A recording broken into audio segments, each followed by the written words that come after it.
Hey, hey, hey, everyone. How is it going? Just getting some social media shares out for today on this. And yeah, then we'll get going right into the Q&A. I have a little bit of an announcement at the beginning of the Q&A, but once I get everything advertised up. Let me see here.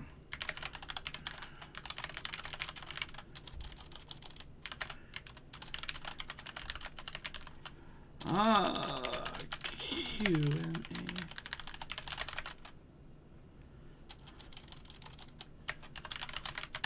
All right. Get this all taken care of. Let me go over to the general chat on Discord, throw up the link, get people all excited, ready to go.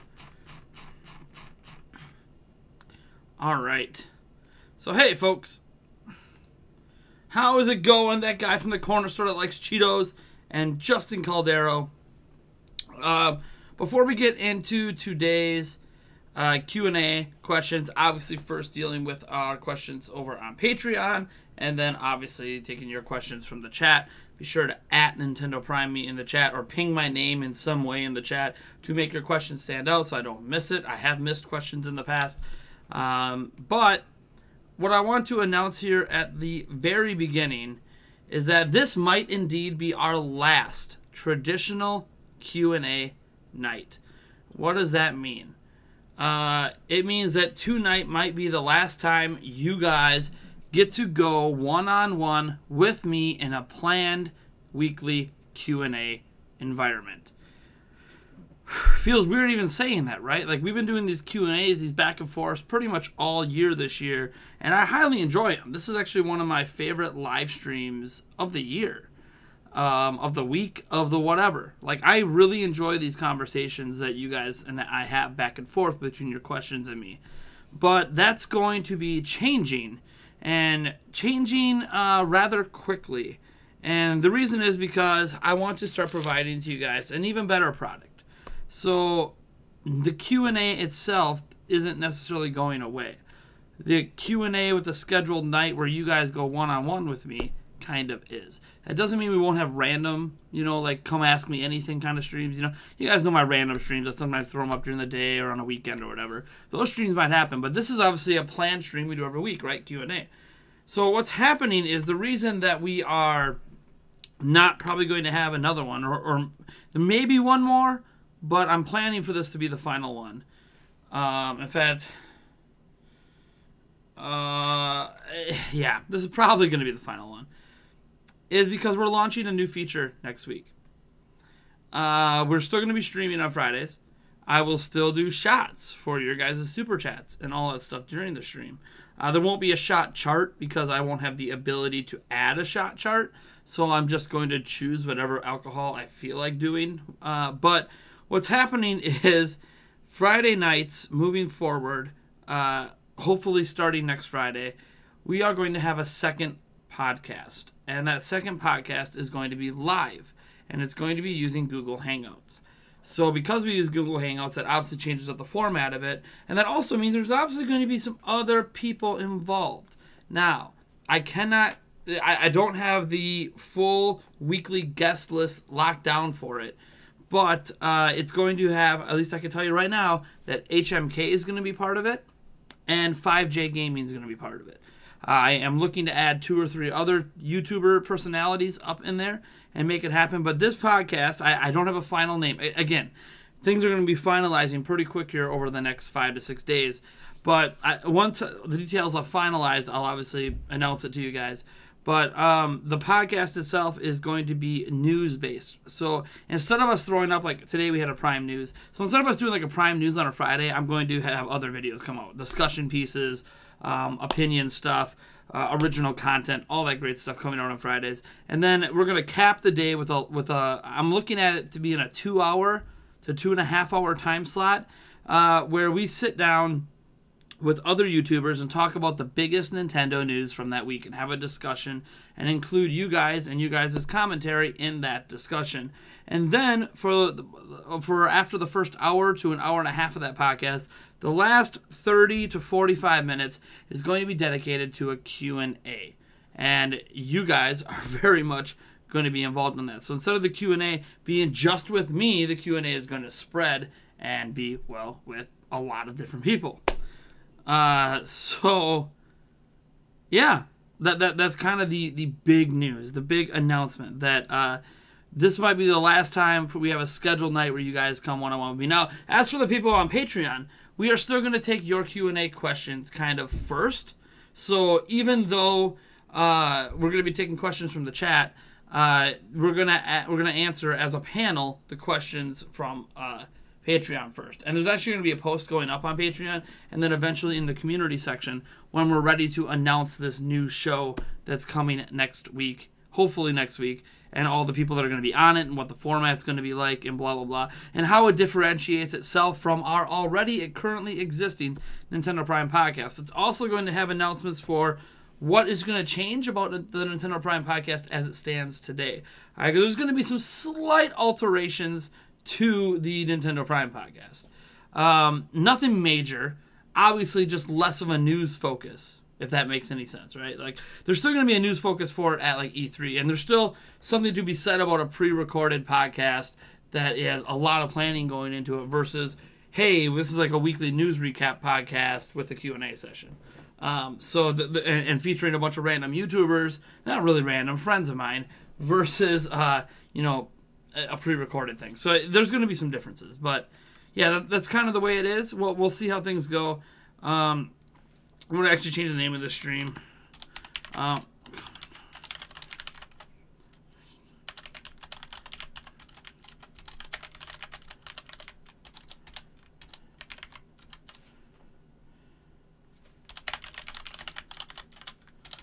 I'm changing the name of this to make a little bit more sense.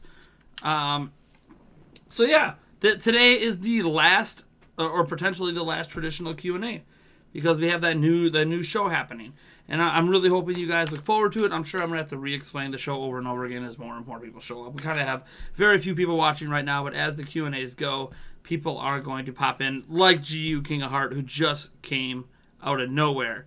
I will get back into re-explaining it after I answer our Patreon questions, because, again, we'll probably have more people by the end of the Patreon questions. The first question that we have on Patreon comes from Edward Norton, and he says, it's a question from Jones. So someone named Jones on the Discord server. Says, my question was that I was looking into getting a laptop that was made for Windows Vista, currently has Windows XP installed, and I'm wanting to install Windows 2000 onto the... I'm actually curious why he wants to install Windows 2000. But anyways... Is it possible? I've heard it was, but that I needed drivers, and I have no idea what to look for when it comes to that stuff. It's very hard to go backwards that many generations, but you can probably go backwards from Windows XP to Windows 2000. And the tough thing is Windows 2000 only supports up to certain DirectX versions, only up to certain types of hardware. So if you have hardware that's past a certain generation or has drivers that are past a certain point, you can't really install Windows 2000. Now, you can run Windows 2000 as a virtual machine. So without knowing the specs of the computer and what the hardware is, I can't really tell you. What I can tell you is if it is hardware that can be used with Windows 2000, you are going to have to use older drivers. And what you'll have to do is you'll have to look up the drivers by part. So, driver for this motherboard, driver for this laptop, or whatever it is. This CPU, this motherboard that supports Windows 2000. And you'll have to go download those off the internet and reinstall them and reflash them to the BIOS. That's how you would get Windows 2000 onto it. I don't know why you want a machine with Windows 2000, especially since Windows XP and Windows Vista and the Windows 10 even can run all applications that Windows 2000 can, because you can run old applications in the modes of 2000 and Windows 98 and Windows 95. So I honestly don't know why you want Windows 2000, but yes, you can do it as long as your hardware isn't past the stage of being compatible with it, because that does happen. There are, example, it's really hard to install Windows 98 on today's hardware. Very, very difficult to do it. Almost nothing's compatible with Windows 98. So you'll have to do some research into that. Me, without any further details, couldn't do any more. Be Righteous asks, how far are you in Super Mario Odyssey? He says, I'm at Bowser's Kingdom right now, and I actually know because I follow Be Righteous on Twitter that Be Righteous actually completed the main story in Super Mario Odyssey. So he's actually, quote-unquote, beat the game. So I beat Mario Odyssey a long time ago. I beat it probably within a week of owning it, maybe 2 weeks. Past Bowser's Kingdom. Where I am right now is not much further than last time I live streamed. So what I've been doing is collecting moons. I did all the extra bosses in the bonus world that's discovered at the end. You guys all know what it is by now, but I won't say it out loud for those who might not get to that point. I know that there's some extra worlds. I think I've unlocked one of them, but I haven't been to it yet. And that's basically it. I'm just moon collecting and having fun, and doing some of the Koopa chases and all the additional stuff that's unlocked after. Done a couple of the balloon stuff with the DLC, but it's fun. It's just not something that I really like. Oh my gosh, I want to log on and go do a bunch of it right now. Like, it was fun for a day. Now I'm kind of over it. So that's kind of where I am. Yeah, it's just a game I pop in about once a week or so and spend an hour or two and just have fun because I like playing Mario games and it's a good Mario game. Yeah, he's not looking at the chat. I feel ignored now. I'm not ignoring you guys. I have to take care of our Patreon questions first. You guys know how this works. Come on now. Nick S on Patreon says he's got 2 questions. He says, first, do you think that Nintendo will introduce a model of the Switch designed for kids after Pokemon releases? I don't think Pokemon would have anything to do with that. But, maybe. He says, I think they will do it, but it might take them a while like it did with the 2DS. Second, if Nintendo does not introduce any kind of save backup feature when the online service rolls out, should there be another general boycott of Switch games in order to force their hand? I know that sounds really harsh, and it would hurt that to do as a Nintendo fan. But there's really no excuse for the lack of save backups. They really should have addressed it by now, responded to the fan request, or at least said that they're looking into. But no, they've said nothing, and until they say something, I see no reason to believe we're going to get backup. So the save backup issue is always, it's something I care a lot about. But am I personally going to stop buying Nintendo games because there's no save backups? No. The bottom line is I don't play game. Like, I'm not going to punish myself as a gamer and just not, because you know what's worse about not, here's the thing. You know what's worse than not having save backups? Not having games to play in the first place. So I'm hurting myself to try to tell Nintendo to add a feature in that doesn't really impact me unless something goes wrong with my Switch. And my hope is that something doesn't go wrong with my Switch and I don't have to worry about it. And I realize every day I own my Switch is a risk I'm going to lose my save data. I understand that every time I turn it on, every time I charge it, every time I add it to my kids, every time I fumble with it, putting it in the dock, every time I put it in a case and toss it in my backpack or in my car. Like, every day I do remotely anything to the Switch but look at it. And even then, I'm afraid something's going to happen. And that does suck. But I do think that I think Nintendo has something in the works, and I think they're going to launch it with their paid online service. I don't know if it's going to be cloud saving, but Nintendo has offered a way to back up saves, or at least some certain types of saves. On 3DS, it's digital only for some reason. But they've offered the ability to back up saves for a while. And if push comes to shove and I feel like I really need to get backup saves, there is a hacker out there that has already hacked the Switch to get save backups. So if I get super, super concerned at one point, I will just hack my Switch and back up my saves myself. Until Nintendo offers a solution. And then I'll remove whatever hack I did. So it is what it is at this point. I don't know what else to say. I have a launch Switch. It sucks. That's all. It sucks. It's something Nintendo should have never let out the door without something. But there's a lot of things with Switch right now that are really wonky outside of just playing games. But it is what it is. Hey, Charles Cutter, welcome to the stream. You might be making me do my last shot of wine that I have, actually. Thank you so much, Charles Cutter, for that $1 super chat. I greatly appreciate the support. I think I'm gonna use a clean shot glass. My other 2 shot glasses are actually dirty. I gotta go wash them out. Oh, still got one more shot in there. Thank you, Charles Cutter. GU King of Heart. Are you new to our Q&As, my man? He says, I stuck around because Prime interacted with the fans. But at the moment, it sounds like he doesn't want to now.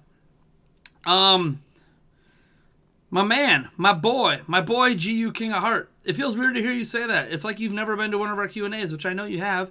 We always start out our Q&As answering questions from Patreon first. So we had 3 questions on Patreon, so I answered 3 questions. That's the way it always works. If you want to guarantee your question is answered first, you simply need to go to patreon.com/Nintendo Prime for $1 a month, and every single week we put up a post and you can get your questions in, and I will answer those questions first. But yeah, I obviously always interact with the chat, man. You know that. You know that, GU King of Heart. Just this is the beginning. I have to interact with the Patreon stuff first. That's how our Q&As work. Let me, speaking of interacting with the chat, let me scroll up and talk with people here and see what people are saying.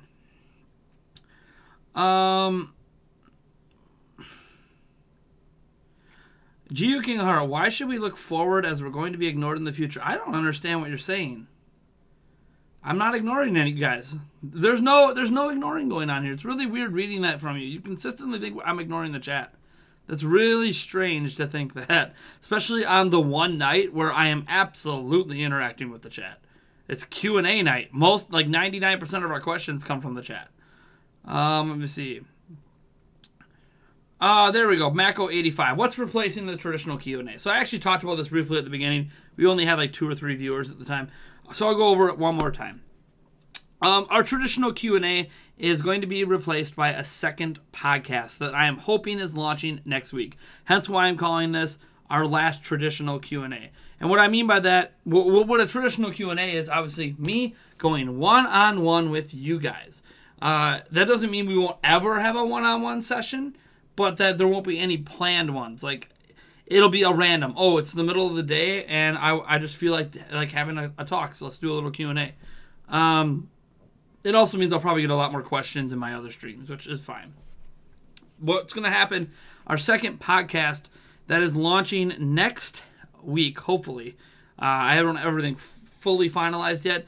It's going to be a news-based podcast. So no Prime News on Fridays. It will be a news podcast that's between 2 to 2.5 hours. The first hour and a half are me and other YouTubers talking about all the big Nintendo news, having a discussion, having a podcast about it. And then the last 30 to 45 minutes, maybe an hour on certain special nights, will be a Q&A session where you guys in the chat, whether it's through Super Chats, whether it's just people in the chat asking it, or whether it's people on Patreon, we're going to take your questions and answer them as a group and talk about it. Now, I can tell you right now, on that podcast right now, that 5J Gaming is going to be part of it, and HMK, for those who don't know who he is another YouTuber. He's going to be part of it as well. I am working out some additional guests as well that are going to be semi-regular. And what I mean by semi-regular is just always going to be a week here, a week there, where like one of them can't make it. But this podcast is hoping to have 5 or 6 YouTubers on at once. And so if one has to skip out or 2 have to skip out, we'll still have a useful conversation going on. And again, this is just dedicated to Just Nintendo. It is a second podcast. It is separate from the Nintendo Prime podcast. It doesn't even have a name yet. Maybe it'll be called the Primecast or something. I don't know. We'll figure it out over the upcoming week once I finalize the guest list and the format and all that stuff. But it's going to be fun, and we'll interact with the chat a little bit because it's a live podcast, and it's a live podcast that's intended to have some chat interaction. Anyways, moving on. Just scrolling down here. GU King Heart says, so Prime is saying we should go to another YouTuber now. What are you talking about? That's real. I don't understand your reactions at all, man. Let me see. You might want Windows 2000 for nostalgia purposes. That is possible. Let me see here. You wonder if you should unsubscribe. I really don't understand that reaction, GU King of Heart. Well, I'll still be hanging. What is going on, people? I'm not going anywhere. The channel's not closing. We're not done. We're still doing our streams. Man, you guys overreacting before anything's even happened. It's not like I'm not going to talk with you guys. Here we go. I just explained. Titanium Brains asks how the Q&A format is changing. I just explained. I'm not charging money for the Q&A. What the hell? I've always, for those who don't know, in our Q&As, I have always answered the Patreon questions first. This isn't new. This has existed since the very first Q&A we've ever done. Oh my gosh, it's so weird to hear people think that I'm charging for it. You can super chat and get your question to the top of the pile, certainly, but we don't just take questions through super chats. That's never been what we do. Let me see here.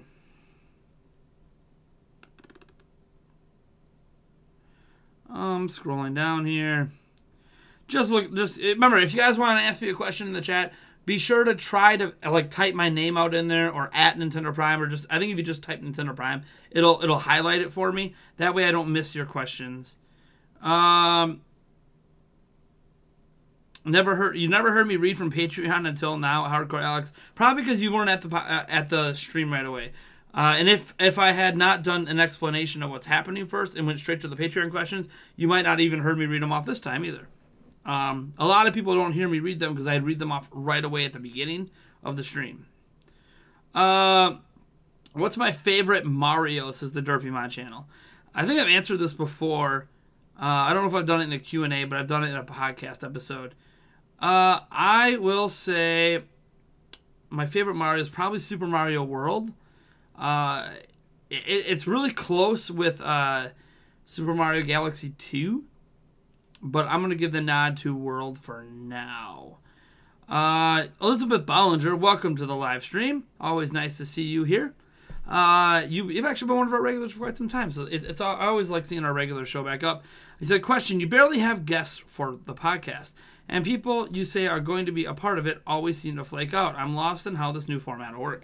All right, so the Nintendo Prime podcast is its own separate thing. The only thing guaranteed about the Nintendo Prime podcast is me and Eric. And then hopefully Darren. That's our podcast crew. So every now and then we'll have a bonus YouTuber on. We'll have 5J on. We'll have She Says come on or whatever. Or Patreons, because you could be part of that podcast for $20 a month. But beyond that, you're right. That podcast is preset at 2 to 3 people. That's kind of what that podcast is. This podcast, and that podcast is going to start being focused on more topics. If you remember the Smash Cast, think about something formatted like that, but having that be what the Nintendo Prime podcast is every week. Not necessarily that it's just singular topic focused, but it's more topic focused. Like less news, more here's like some really big stuff we should talk about, and let's do it. Let's have conversations about these things. Like, what do we really want the next Animal Crossing to be, or the next Pokemon, or this, like, things that aren't necessarily based on whatever the latest news is. And then the end of week podcast that I'm talking about replacing the Q&A with Elizabeth is a how do I explain this? If you know what Google Hangouts is, you'll kind of understand. It's a Google Hangout podcast. So me and other YouTubers getting together in one podcast, all on video, all on audio, talking about the biggest news stories from that week for Nintendo. And then ending it with a Q&A session where we answer your guys' questions. First, again, our patron questions, and then second, the chat questions. And we'll get through as many as we can as time allots.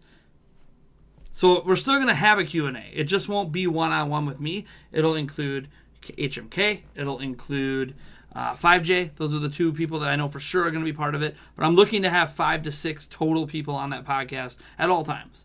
And filling in, like if someone can't make it one week, filling them in with somebody else, et cetera, et cetera, et cetera. That podcast can have like an unlimited amount of people. I'm willing to have up to 8 or 9 people on that podcast. So I'm going to be trying to make that podcast chock full every single week. It's a great way to advertise, like for 5J. It's awesome to get him out there more. And for other YouTubers, it's just good to bring personalities together to talk about this stuff. I think it's going to make a very interesting, like a good correlating podcast. If you want to think about something that's similar, Spawncast Live on Saturday nights. Like it's kind of what he does, but just for Nintendo and just for our community. So that's like a good correlation if you're wondering what this podcast is going to feel like. Not exactly like it, of course, but it's going to be very similar. Let's see here. Titanium Brains was my favorite 3D Mario game. I sort of answered that by my favorite Mario game, with Super Mario World being number 1, Super Mario Galaxy 2 being number 2. So my favorite 3D Mario game right now is Super Mario Galaxy 2. Mario Kart I wouldn't think would count in that. What's my favorite Luigi? The one from Luigi's Mansion, the original. The Death Stare one in Mario Kart 8 is interesting, but I like that one better. You could argue Mario Tennis Aces could become the favorite one because of that bulge, but you know. Other YouTubers, what's the requirement for that? Not a whole lot. The requirement is basically that you're a regular. I want a good variety of YouTubers that are established, like an HMK, and then YouTubers that maybe need a help. And not just help in that I'm there to help them, but create very good conversations. So you could have 12 subscribers and maybe still be on an episode here and there. But it would be because you are a dedicated YouTuber that makes multiple videos every week. And our videos that are of a quality that I feel like are worthy of our viewers to go look at. And what that is, I don't really have any requirements for that, right? It's just I have to enjoy your content. If I enjoy your content, I more than likely would be willing to extend an invite out once in a while. But yeah, I mean, I kind of already have in mind who I think would be a good mix for our regular cast. But then when we bring in other people, once we get this established, that's when I'll bring in like, oh, maybe M the Moon who does live streams. Maybe I'll have him come on or something, or whatever the case may be. Small, really dinky people, and even larger people that can only show up once in a while. Like She Says told me that he can't commit to it, but he still would come on like once in a blue moon. There's no real requirements other than I just enjoy your content and you do it consistently and regularly. Let's see here. Charles Cutter, no worries. I will join the Patreon. I know how it works. Not sure why chat thinks you're not chatting with them. Yeah, I never. That's like the first time in a Q&A session that someone acted like I wasn't paying attention to the chat. I'm like reading chat as I'm answering questions on Patreon. It's how I've always done it. It's really confusing. So Hardcore Alex says, you're combining Q&A with podcasts. That's interesting how it works. Yeah, just with a specific type of podcast. It's completely separate from the podcast we already do. So yes, that means we're going to have 2 podcasts. But you know what I like about having 2 podcasts is, if you notice this week, I basically only put out Prime News videos and the podcast. So this ensures in weeks when I'm super busy like this week and can only get a Prime News episode out, that we still have 2 conversation-based things happening every week. That was kind of my goal with it as well, because I have some rants and some opinions and some analytical pieces I want to make for videos as well. Those take a little longer to produce because I have to do actual research and take lots and lots of notes. Like, not that I don't do research on news. My research on news takes about an hour, whereas research for say I want to talk about say I want to do like a top 10 list, right? Like top 10 characters I want in Smash Bros. For you, that might be really easy. Oh, let me think of 10 characters. But I wanna go grab 10 characters that I really truly believe in. I want to do some research on them and some digging into their history and why I think they deserve to be in the game. And I also want to talk a little bit about what their movesets could be and do research on what movesets I think could fit with them. And that's going to take me longer than an hour. That's going to take me several days, maybe even a week or 2. I don't currently have a video plan for that, but it is something I've considered. It's on like my checklist of ideas. Every time I get an idea, I go on my phone and I type it on my little note thing. Just adding ideas for videos. So I have tons of ideas for videos. I just haven't had the time yet to get to them. Mostly because I'm a parent and I work from home. So, kids kind of interrupt the schedule at times. What's my favorite? Yoshi, the one that's down in the pit. No, I'm kidding. Favorite Yoshi is probably any of the Yoshis in Mario Kart, because I always use Yoshi in Mario Kart. Or I used to. I used to always, until Mario Kart 8. I changed it up in Mario Kart 8, but I used to use Yoshi all the time in Mario Kart. So probably any Yoshi from Mario Kart before Mario Kart 8. Yeah, let me join. I'm gonna have so many people asking to be on. I already have people that I want to join. I already have them in mind and have already messaged and talked to some of them. So if I haven't messaged you, then you're not someone I have in mind for the main crew, like the staple. But that doesn't mean I can't bring you in on an episode here and there. I might even have a public sign up at one point for smaller YouTubers, and maybe see if I could squeeze any of them in on certain episodes and stuff like that. Let me see here. Scrolling down here, let me find where I left off. Blah, blah, blah, blah, blah. It's 2018. The popular thing is to overreact. That's not exclusive to 2018. People have been doing that as far back as I can remember. So the internet, I guess, just made it more visible, but people were overreacting before the internet. So, Hardcore Alex said, I read you started Metroid Wiki, which has become part of Niwa. It was actually part of Niwa back when I owned it. Did you still visit that occasionally? Yes, I do. I still visit MetroidWiki.org. I don't always log into my account. But yeah, the thing is People might not know this. I actually co-founded NIWA.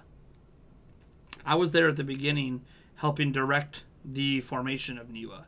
And for those who don't know why, like because of Zelda Informer and my involvement with Zelda Wiki, I was actually one of the very early people that helped make Zelda Wiki as well. But life moves on, and I have no association with NIWA or that anymore. Although I wonder if my forum account on NIWA still. You know what? That's actually a good idea. Let me go see if my forum account on NIWA still has access to the staff.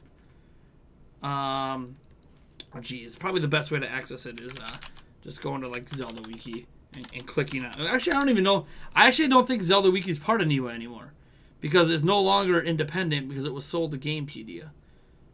I think it was sold to Gamepedia. Let me check. Nope, it is part of Curse now. Oh, it's still part of NIWA though. Interesting that it's actually still part of NIWA. Huh. That actually surprises me. Because it's technically not independent anymore. It's part of the Curse network. Well, let me go and see. I'm actually curious if my forum account still works there. Well, they've expanded it a little bit since last time I was here. I remember helping Wiki Kirby get off the ground, although I think the guy who founded that died. I could be wrong on that, but the person who founded the independent Kirby Wiki, I think passed away. I remember that. I cried. I legit cried. I didn't know him. I knew him from like the Zelda community, but oh man, it was so sad. Let me see if I still have access to the staff forums. I'm actually very curious if I do. My login information is still remembered. And I very much still have access to the staff boards, which aren't being used that much. The last post in there is February 12th, 2018. Man.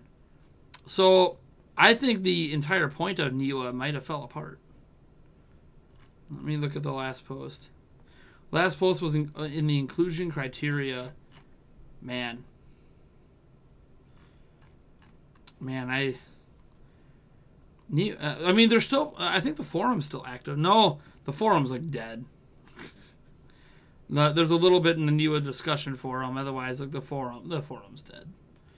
Yeah, I think the purpose of NIWA kind of fell apart. The original idea of NIWA was not just to bring all the independent Nintendo wikis together. It was to cross-advertise, and not just by throwing the NIWA network thing at the bottom of the page. It was to cross-tweet, cross-promote, actively share independent wikis with all of the fan bases. So Bulbapedia and the Mario wikis and stuff would like share their fans with everyone else. And it worked for a little while, and then it kind of fell apart. And right now, I think NIWA is more of a fallen off idea, especially since as it stands right now, Zelda Wiki would not count in terms of how we used to originally include, because they're not independent. Zelda Wiki is now part of the Curse network of wikis, and they own a bunch of them. So it is what it is, I guess. As I said, I don't think NIWA is what it used to be. But yeah, I still visit MetroWiki.org.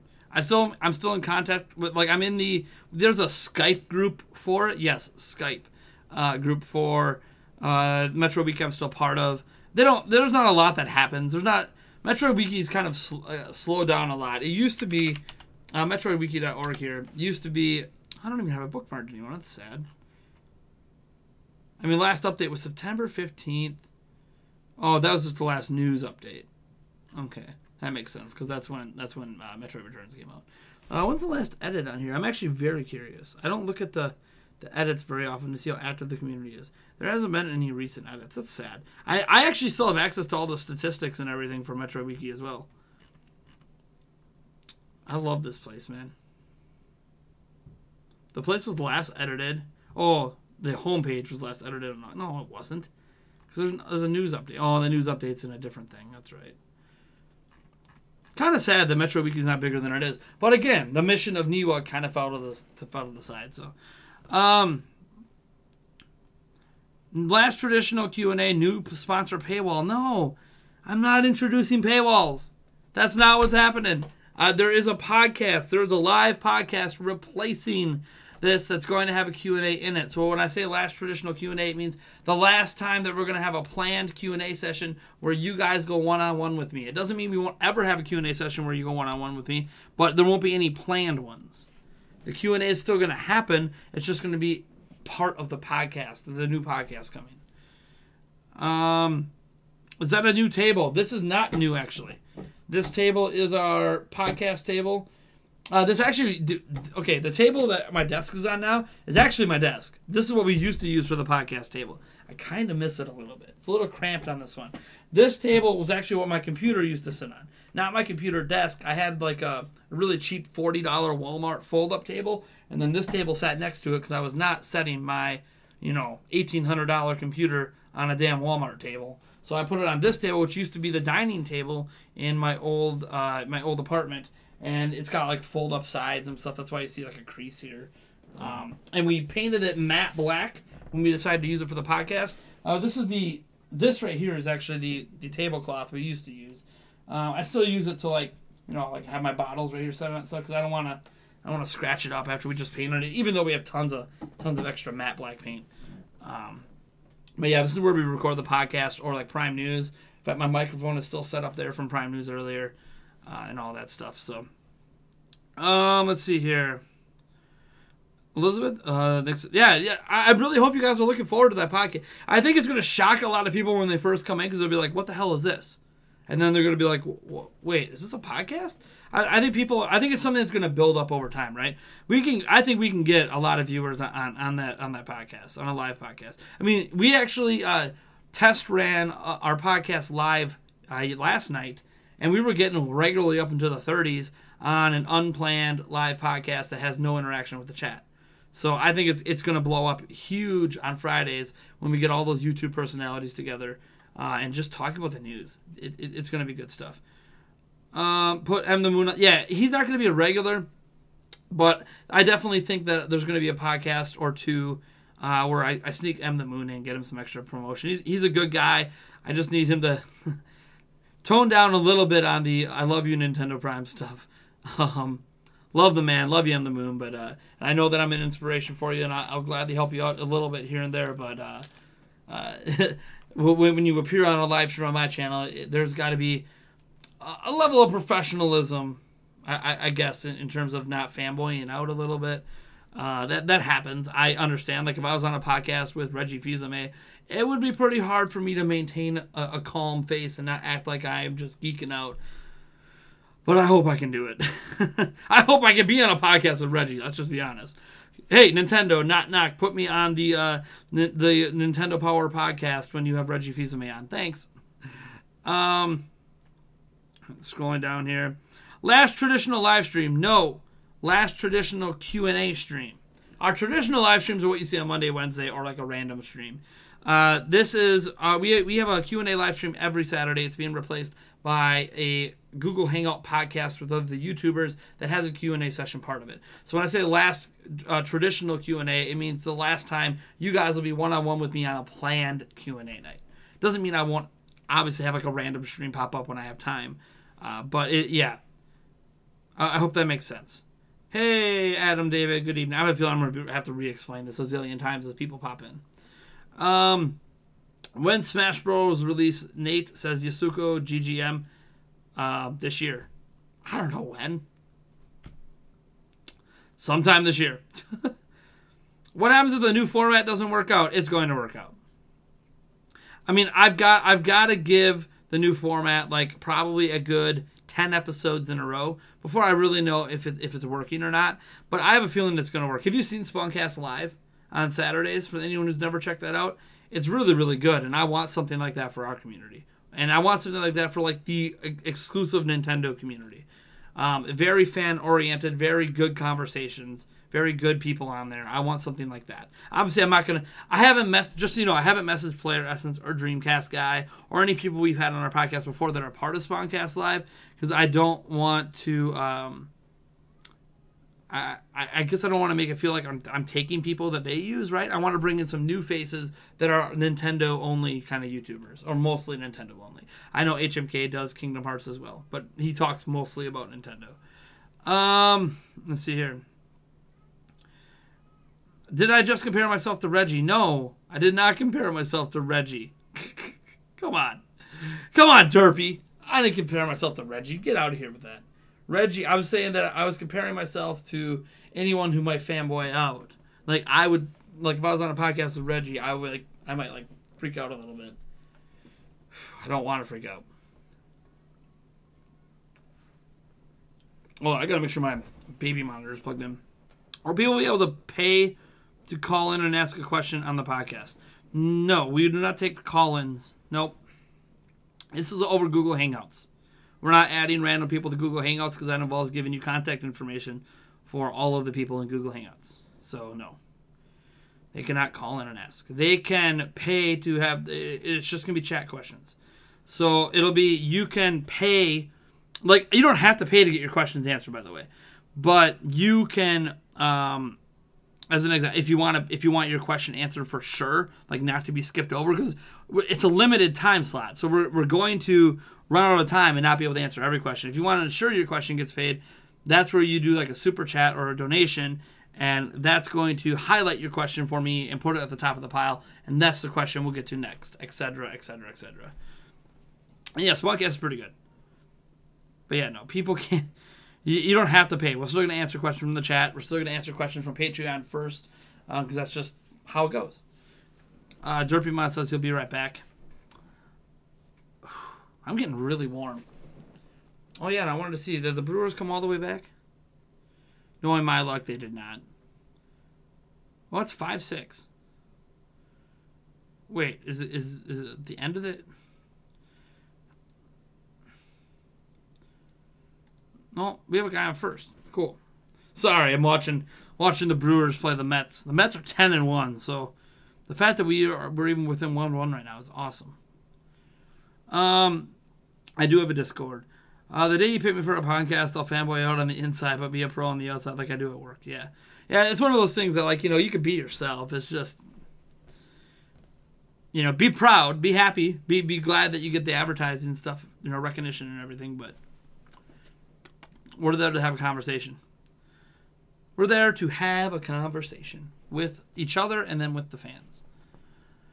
I think you guys are going to really like it. I think you're going to end up liking it. It might end up becoming your favorite stream we do every week, because it involves multiple personalities and me. So you're still going to get me, and you're going to get other people all coming together. So I think you guys are going to really love it once it gets going. I don't expect the first week of it to be amazing, right? I expect, 30 live stream, like 30 viewers tops. I don't expect us to have like a crazy number of viewers. But I feel like it's going to expand over time. Who knows? Maybe it will get high because HMK is going to be part of it, and he'll probably push it out to his viewers. And then who knows? We might get some of his audience in as well. But that's on him. I don't require any of our regulars to like advertise. I mean, I hope they want to advertise it, but I don't require them to. Anyways, I don't have any other questions. So, I mean, we're not ending the stream. It hasn't been that long. It's only been 42 minutes. So, you guys get your questions in. The floor is open. While you guys are getting some questions in, I'm actually going to open the window a bit more. And I think you guys are going to see a chair stream for a moment, because I need to go check on my youngest. I can hear him crying upstairs. My baby monitor isn't working. I don't know what happened. I'm going to have to figure that out, too. I'll be right back. You guys watch the chair stream. No music right now, so enjoy. I will be right back. You guys get your questions in, and then I will hopefully have like 10, 15, 20 questions to answer when I get back. Be right back.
right. Hey. The Brewers have someone on second and third? All right. The chair hates us. Spooky. Shoot, super chat to get the chair drunk. Let me see here. Is Bob ever going to come back on again? I assume you mean Bob Wolf from the Wolf Den? Maybe. I've reached out to him for these for our new podcast, but he hasn't got back to me. Him and I still like talk once in a while, so I'm sure he'll come back on for another episode. It's all about scheduling and making things work, because like coming to something that we do doesn't necessarily fit his schedule, but like I can't readjust all of my schedule to fit his schedule. So yeah, he'll probably be on one eventually. And hopefully he'll be on that one as well. Hey Jack, welcome to the stream. Does everyone have a Discord? A lot of people, not everyone, but a lot of people do. Yasuki GGM says, do you like Yu-Gi-Oh? If so, would you think a game on Switch would be good? I am not a Yu-Gi-Oh fan, but sure, a game on Switch could be good. Are there good Yu-Gi-Oh games? I don't know. I don't play Yu-Gi-Oh. Hell yeah, Mets for life. I hope the Brewers hit a 3 on Homer after the break here. Edward Norton says, is the new podcast going to only be on Nintendo Prime's YouTube? Yes. Yep. I mean, the other YouTubers are going to be welcome to take. Oh, we had a $2 super chat earlier apparently. Okay. I must have missed that. Obviously, I missed it because I'm behind on the chat. Oh, might be enough for another shot in there. All right. So yeah, it's only going to be on Nintendo Prime's YouTube. They could take the whole podcast or clips of it, other people that are on it, and put it on their YouTube if they want. They have all the rights to it as well.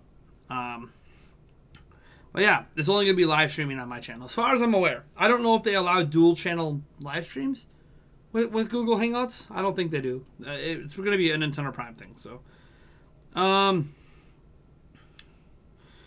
might not be asking much at the moment. Grinding for that Mega Man Arthur and Hunter. Hi chair. The chair is facing away. Did the chair have to turn its back on everyone? That's the way it happens. Who's my favorite person that sits on you? You're asking the chair a very good question. It's probably not me. I abuse this chair. It's probably my fiance or Eric. Eric probably abuses the chair too, so probably my fiance. I don't think she's abused the chair yet. Here's a question. Ultimate Keymaster. Have you thought about adding a for sure counter to the podcast for Eric? He does say it a lot, right? He says that a lot, and you know what I say a lot in my videos? It is what it is. It's almost like my catchphrase. It is what it is. And there are times that it is what it is actually makes a lot of sense to say, but I throw it in a lot of things when I'm like thinking through my thoughts, and then when I feel like I've rounded it up, I say it is what it is, and then all of a sudden I add like, you know, a 3-minute more rant on top. It's yeah, everyone's got the little quirks, I guess, right? The chair is a deity. Guys, what if the chair moved suddenly? Wouldn't that be weird? If I leave and I come back in, you can't see me, and then I move the chair and you guys make you freak out? I know that's not what you're saying. You're saying, what if it moves on its own? But that'd be creepy. It's haunted.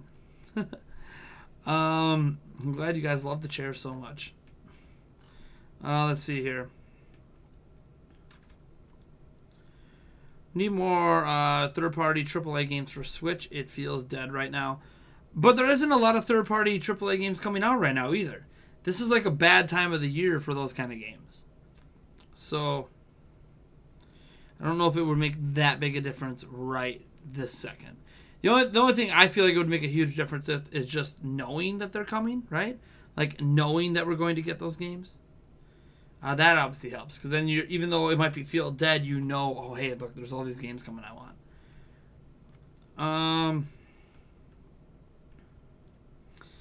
Oh, by the way, Edward Norton, thanks again for your 199 super chat.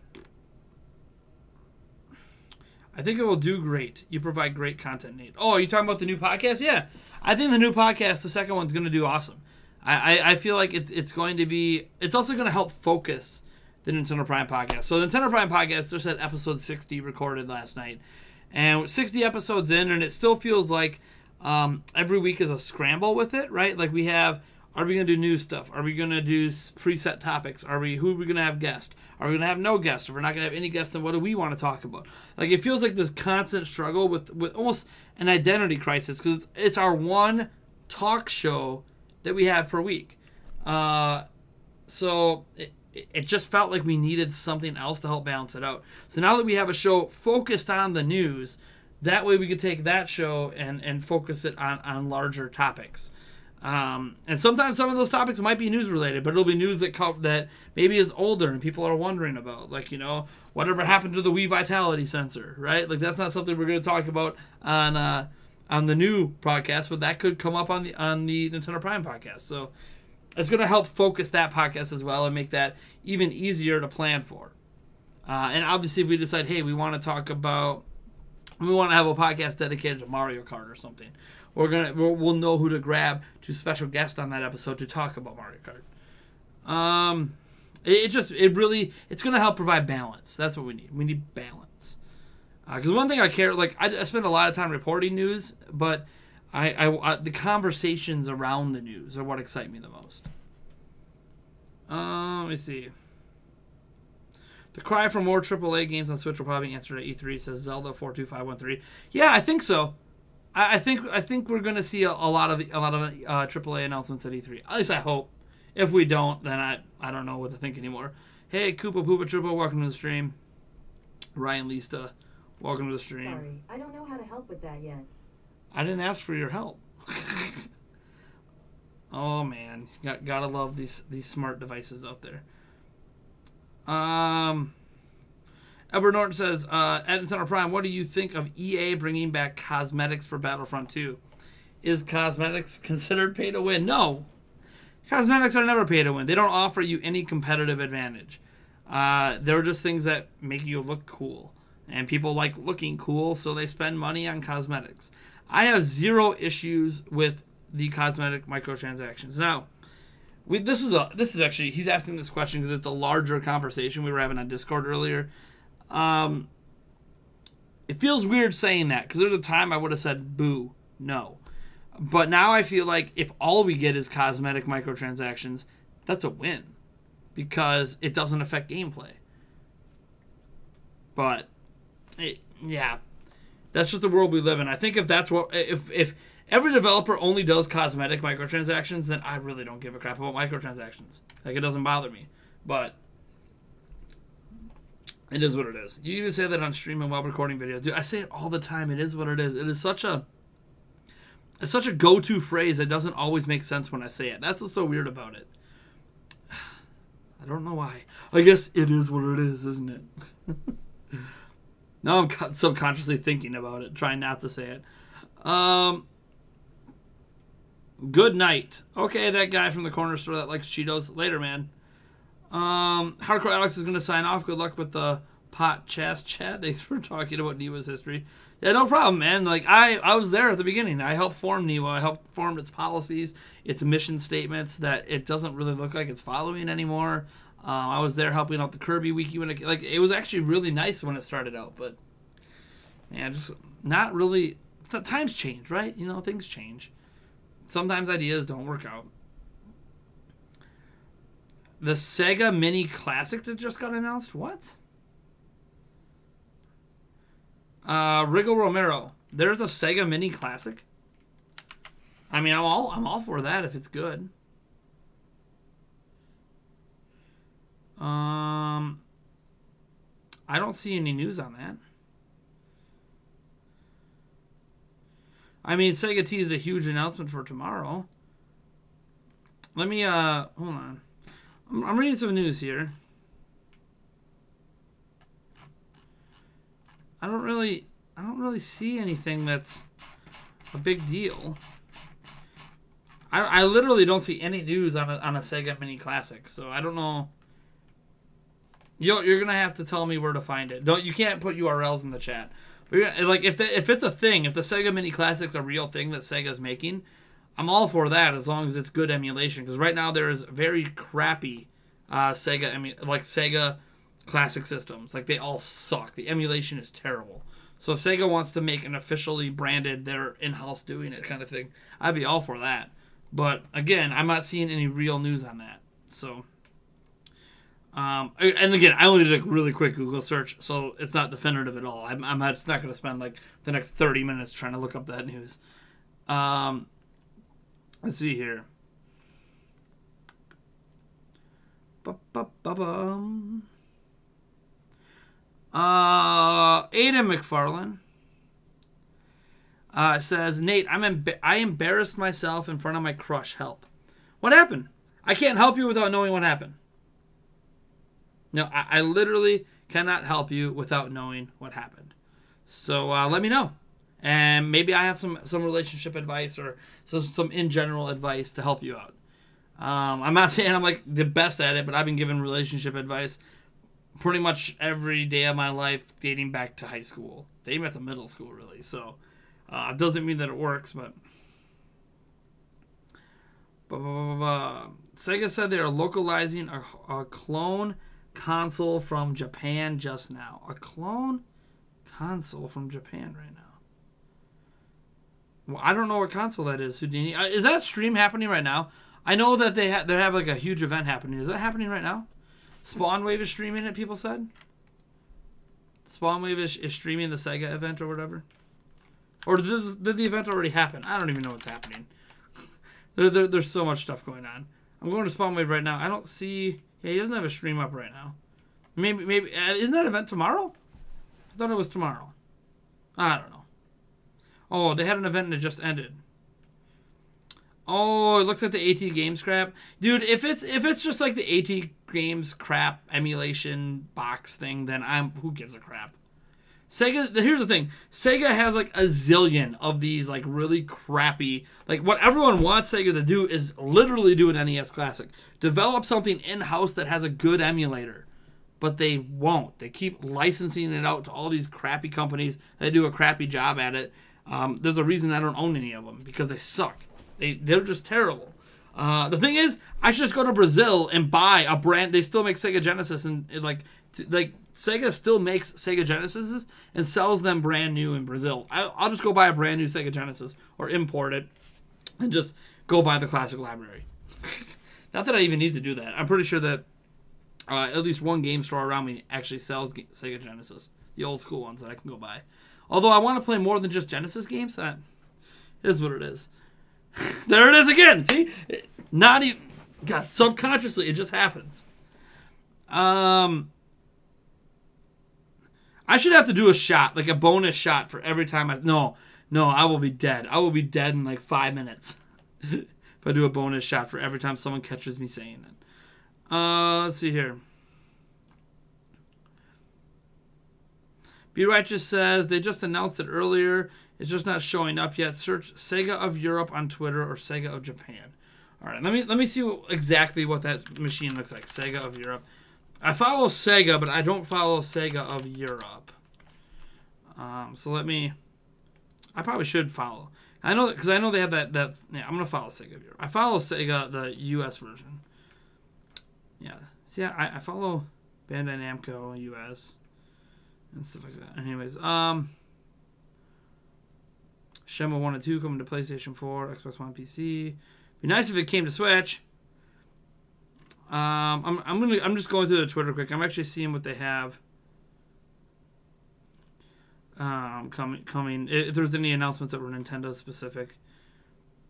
They announced Sega Ages for Nintendo Switch coming summer. It includes Phantasy Star, Sonic, among others. Well, that helps. So Sega Ages, which is probably like one of those retro collection packs. Okay. I mean that that ever since Rare Replay, it makes a lot of sense to do something like that. I guess that's coming to Switch. I guess that's kind of cool. It's going to depend on what Sonic games are in it and what else besides Phantasy Star and whatever this is, Thunder whatever 4. I'm not even sure what that is. I can't read the blow up the image. Thunder Force. Oh, Thunder Force 4. Okay. Duh. I've heard of Thunder Force. So I guess that was one announcement that came out of that. I'm just scrolling down. I want to find the announcement of the system. Shenmue saved. Yeah, of course they're making a big deal out of Shenmue. That's not a surprise. Yeah, I don't see anything. There's no announcement on Sega of Europe's page, anyways. Let me, I'm gonna glance at Kotaku. I'm gonna see if they got it up. And everyone's talking about the Shenmue stuff. I had like pings on my phone about Shenmue. But I'm not seeing, don't see anything there. Let me check IGN quick. I know, LOL IGN, but they're pretty good at getting this stuff up. Oh my gosh, come on. IGN. It's actually IGN's fault. My CPU is kind of maxing out. Shenmue 1 and 2 being re-released. Blah, blah, blah. They don't have anything about it on IGN that I can see. So yeah, I don't see anything. If what people are saying is true though, that it's just one of those junk systems, then I guess I really don't care. Who cares about a junk system, right? Have a great night, chat. I'm off to watch the grandbabies. All right, later, Charles Cutter, man. Grandbabies, God. It's weird knowing that, like, in, like, 16 to 18 years, I could have grandbabies. Because my daughter will be in her mid-20s by then. Who knows? I'm hoping she doesn't get pregnant in high school. Hope I don't have grandbabies even sooner. But, let me see. I just missed it. Yeah, it was tonight, man. I should have paid more attention to what time that was happening at. Maybe we would have had that like playing in the background or something for a part of our stream. Ryan Lisa says you could do some streams like Etika where people send you donations and you look at whatever link they send you. But there's still, do I have to show everyone whatever link they send me? Like, because I know some people are going to send they're going to send me to porn, and, like, I'll look, and I'll react, but I don't want to show it on screen, right? Because, like, I don't want to get my channel in trouble, if that makes sense. Let's see here. I just burped into her, said sorry. You bumped into her. Said sorry and got no response. That's not blowing it, Aiden. Did you bump into her on purpose? I hope not. But I don't view that as blowing it. You didn't blow your opportunity. All you really know is that she obviously might not be that into you. That's possible because if she was, she probably would have said something or stopped at least. But yeah, you didn't really blow it. The thing is, what I always say is, like, asking out girls you like or whatever, you need to be able to talk to them first. If you can't talk to them, don't bother asking them out. You need to be able, I'm not saying put yourself in the quote-unquote friend zone, but you have to be able to talk to them and see if you guys even get along in the first place. Because if you can't get along, then what's the point of going out? So there's that. So my thing is just find something school-related or whatever to talk to her about. And just see if she even has any interest whatsoever of even conversing with you. Bumping into her is not a good way to find that out. Let's see here. Ultimate Key Master said, should we add an "it is what it is" counter to the podcast? No. I didn't skip your comment, Ryan Lisa, did I? I thought I read it. The Etika stream thing. I read it. Then I asked about it. Matthew Kevin says, is a Mega Drive Mini... It's a Mega Drive Mini developed by Sega only Japan. Mega Drive Mini. Okay. I mean, I know what the Mega Drive is, of course. I mean, that's interesting. I need to see the game lineup. I need to see that Sega's using a good emulator and they didn't hire another company. Like, it's saying developed by Sega, but is it actually being made by Sega, or did they hire some other Japanese company to throw their crappy emulator on there, right? Thanks, Edward Norton. I gotta go grab my other booze. Because we're not skipping straight to this. This is 20%. Because I didn't buy another bottle of wine. Maybe? Bueller? What did I do with it? Hello. Aha. No, it means we moved on to Kinky. And I'm going to do half shots for the low amounts because the Kinky's 17%. So half shot will get me down to 8.5% or so. Or I'll do a full shot since Edward Norton just did 2 in a row. Edward. You left the link. Okay, I'll go look at the link quick. Again, I haven't seen any news from the event yet besides the Shenmue stuff. So maybe I'll set this back here. That way people can see it. No green screen today, so you can actually see green alcohol. Let me open that up on Discord quick. Go Nintendo.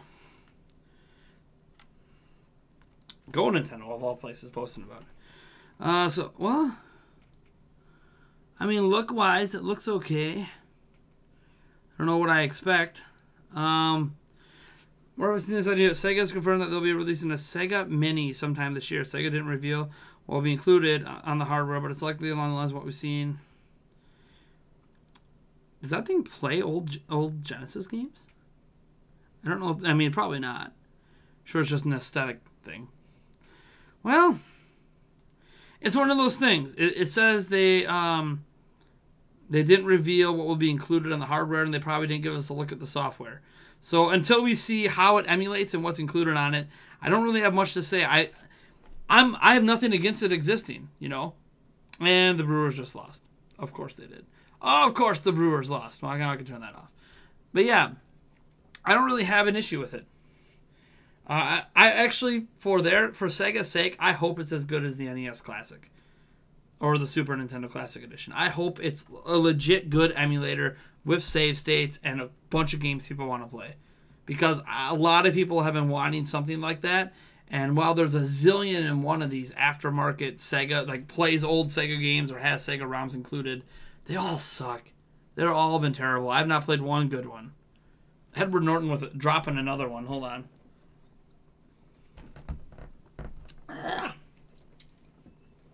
Going up to $1.65. Is that like a stealth reference to Eiffel 65? Just have to ask. All right, let me scroll back up and get back to the questions. Oh, man. Good thing I have a cherry Pepsi. Last soda in the house, by the way. No, I'm not quitting soda yet. I'm not going to have soda for the weekend, though. That's going to be a rough weekend. I know there's going to be massive headaches tomorrow. I'm no lack of caffeine. Let's see here. Sega Ages was on PlayStation 2. I wonder if they're porting of those. Arcade ports made in modern graphics. Maybe Houdini. I don't know. It doesn't sound... It sounds like they... From what it looks like, they announced these things, but didn't give a lot of information on it. So, it's just strange to me. You know what I'm surprised we're not talking about yet? No one's asked me any questions. Maybe because you guys don't care. But, like, about Mark Zuckerberg's appearance in front of the courts. In front of, not the courts. In front of Congress and the House. And special interest people this week. I've been following a lot of that. It's been a good time commenting on some of the videos of it. So many people misunderstand the internet. It is hilarious. He usually looks at without showing the screen, and it's okay. He shows the screen. Usually look what? Oh. Okay. Yeah. That's something I could do, Ryan.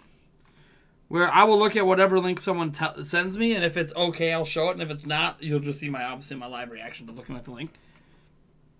I can do that. I could. What does he usually charge for the link thing? I'm just curious. Basically, if someone's gonna pay to make me see something, they're probably gonna try to shock and awe me, or make me watch one of their videos or something, like a YouTuber. Hey, go watch my video. I'm like, oh, okay, I guess you linked it to me. That's actually kind of an interesting concept that he does that. Nate, I left the link for the Sega. Yeah, I read it. I had to check my GTA 5 account if my progress and character is deleted or not. I'm glad mine is okay. Rockstar is on a banning spree and deleting accounts. Damn. That sucks. That always sucks when that happens. That always sucks when that happens. Hey, Mr. Phalange. Welcome to the stream. We're all caught up. Why is this the last Q&A stream? It's the last traditional Q&A stream. So what I mean to say is, the last planned live stream that I go one-on-one with you guys. There might still be random ones that happen, but we're launching a brand new podcast. I'm hoping next week Friday that is Google Hangout based and has multiple YouTubers on, and we're talking all about the best of the best news from that week, and then we're gonna have like a half hour to 45-minute Q&A session with you guys. We'll still be answering questions first off from our patrons, but we'll obviously be taking questions and super chat questions and blah blah blah from the chat. And I'll still be doing shots, by the way, for all the super chats. That you can super chat throughout the podcast. I don't care. I will still be doing shots. It'll just be shots that I choose to do. Instead of you like, oh, if I pay $100 to do a tequila. Like, no, it's just going to be whatever shot I feel like. Now, I will say I'll be more inclined to do higher grades of alcohol with higher super chats. But, it could just be, you know what? I feel like doing an apple pie this time, so I'm going to do an apple pie, etc. But that'll still happen, so I'm still going to drink during the stream. But it's going to be like a 2 hour to 2.5. I have to lock down the exact schedule on it. It's probably going to start at 8. So I'm looking to go from 8 to 10 or 8 to 10:30. Somewhere in there on a Friday night. We'll see. What's also nice is it shortens up my streams a little bit. Like tonight, we might end up streaming for another hour or two, where in the past, like or like in the future, it'll be, no, as soon as like 10 or 10:30 hits, we're done. That's it. We're done. Everyone's done. All of us YouTubers can go off and do our own thing. I can go do other work. I can go to bed. I can do whatever. Let me see here. Nate, did you see the video of Rabbit Peach dancing to the Beyonce song? Yes, I did, and it was all kinds of wonderful. And I almost showed you guys, because Ubisoft games usually don't get copyright claimed. But I had too many other better stories that I thought you guys would be more interested in. So that's what I reported on instead of the Rabbit Peach dancing to Beyonce in Just Dance. You should do a try not to laugh video.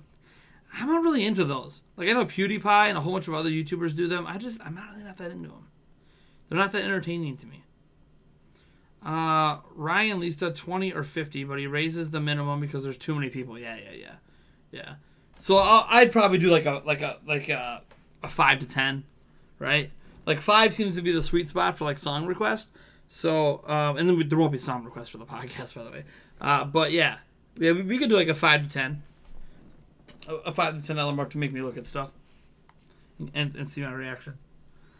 Oh god, I just came back from the fair. I still feel the gravity on my body. It must be an intense fair, huh? Do they have one of those like spinning spaceship things where you stick to the wall? I guess it's not a spaceship thing ever. I've actually been to a bunch of different ones. At my fair, it's a spaceship, but I've been to other fairs and it's not. But the one where it spins and you just stick to the wall and like they tell you not to move, but everybody tries to lift their arms and move, and it just makes you sick. Plus the giant drop. Although the giant drop's actually, like, I went to the very first one that ever released at Six Flags. That one was awesome. This one, at my fair in comparison, is a little baby. It's not even that scary to me. Oh. La, la, la. I'll wait for you guys to get some more questions in. While you do that, maybe I'll look up some news or something I could talk about, huh? Give some opinions on some news, since that's what we'll be doing next week. Maybe talk about the Sega Ages thing. It says the game will release on Switch eShop this summer. It'll have more than 15 classic Sega titles. It's being developed by M2 and will be released via the Nintendo eShop starting this summer. M2 is the company behind the Sega 3D Classics line that was released on 3DS. As for the titles that will be included, all that was said is it will have Sonic the Hedgehog, Thunder Force 4, and Phantasy Star. What is horsecock? Like, literally what is a horsecock? Or what is the song horsecock? No cock like a horsecock. Because, I mean, horsecock itself, it's pretty explanatory. It is the penis of a horse. I mean, you could argue maybe it's a crossbreed between a horse and a chicken, so hence a horsecock, but I don't think that can happen. Although I don't know if it's ever been attempted, so really, really strange question. The only kind of questioning you're going to get here at Nintendo Prime, that's for sure, on our final traditional night of Q&A. It's something that we shouldn't be talking about, kind of like the Voldemort thing. What Voldemort thing? What Voldemort thing? I don't know what you're talking about. Is there a controversy with Voldemort now? I mean, he's dead now, so in the books anyways. Ooh, look at this. Nintendo has filed a new patent for portable screens communicating and interacting with each other. They filed a brand new patent, and it comes with a few images even. This is interesting. I'm going to show you guys this. Look at this.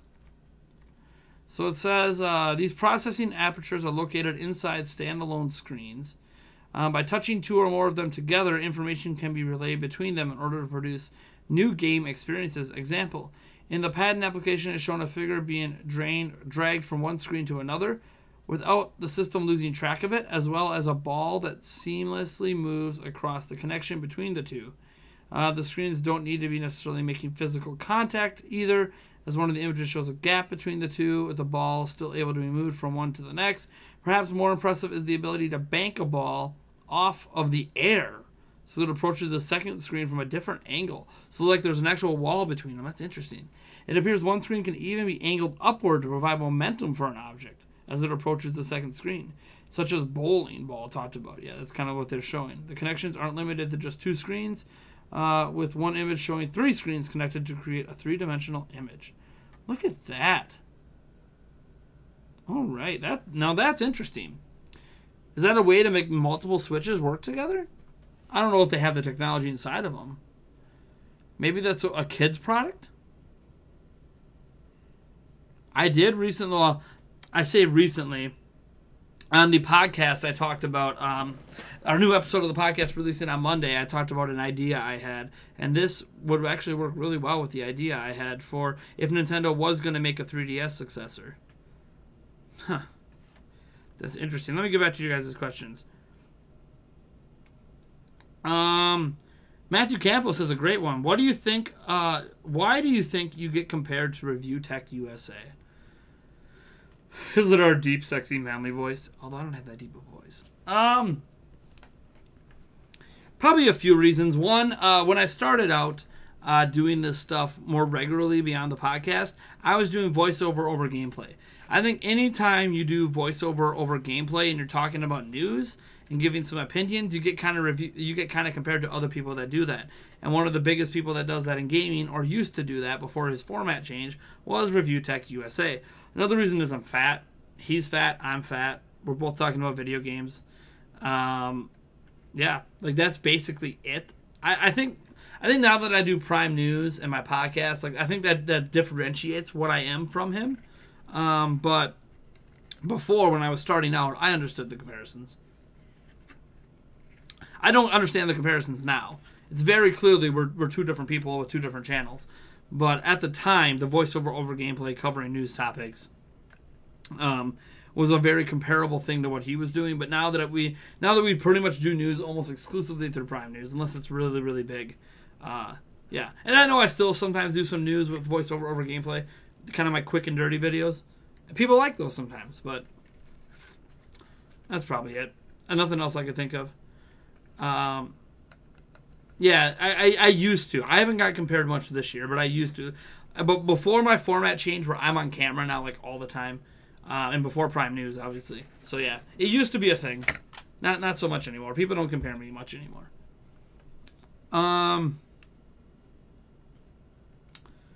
He used to talk about tech until he started to turn into TMZ. Yeah, he still talks about tech a little. I'm still subscribed to him. He talks about tech still. He's different.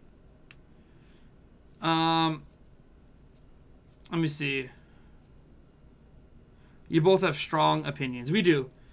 I mean, he's very opinionated. I mean, basically, if you're a personality, if you have a personality, you're probably opinionated. It's kind of the way it works. If you don't have a personality, then that means you don't really have strong opinions.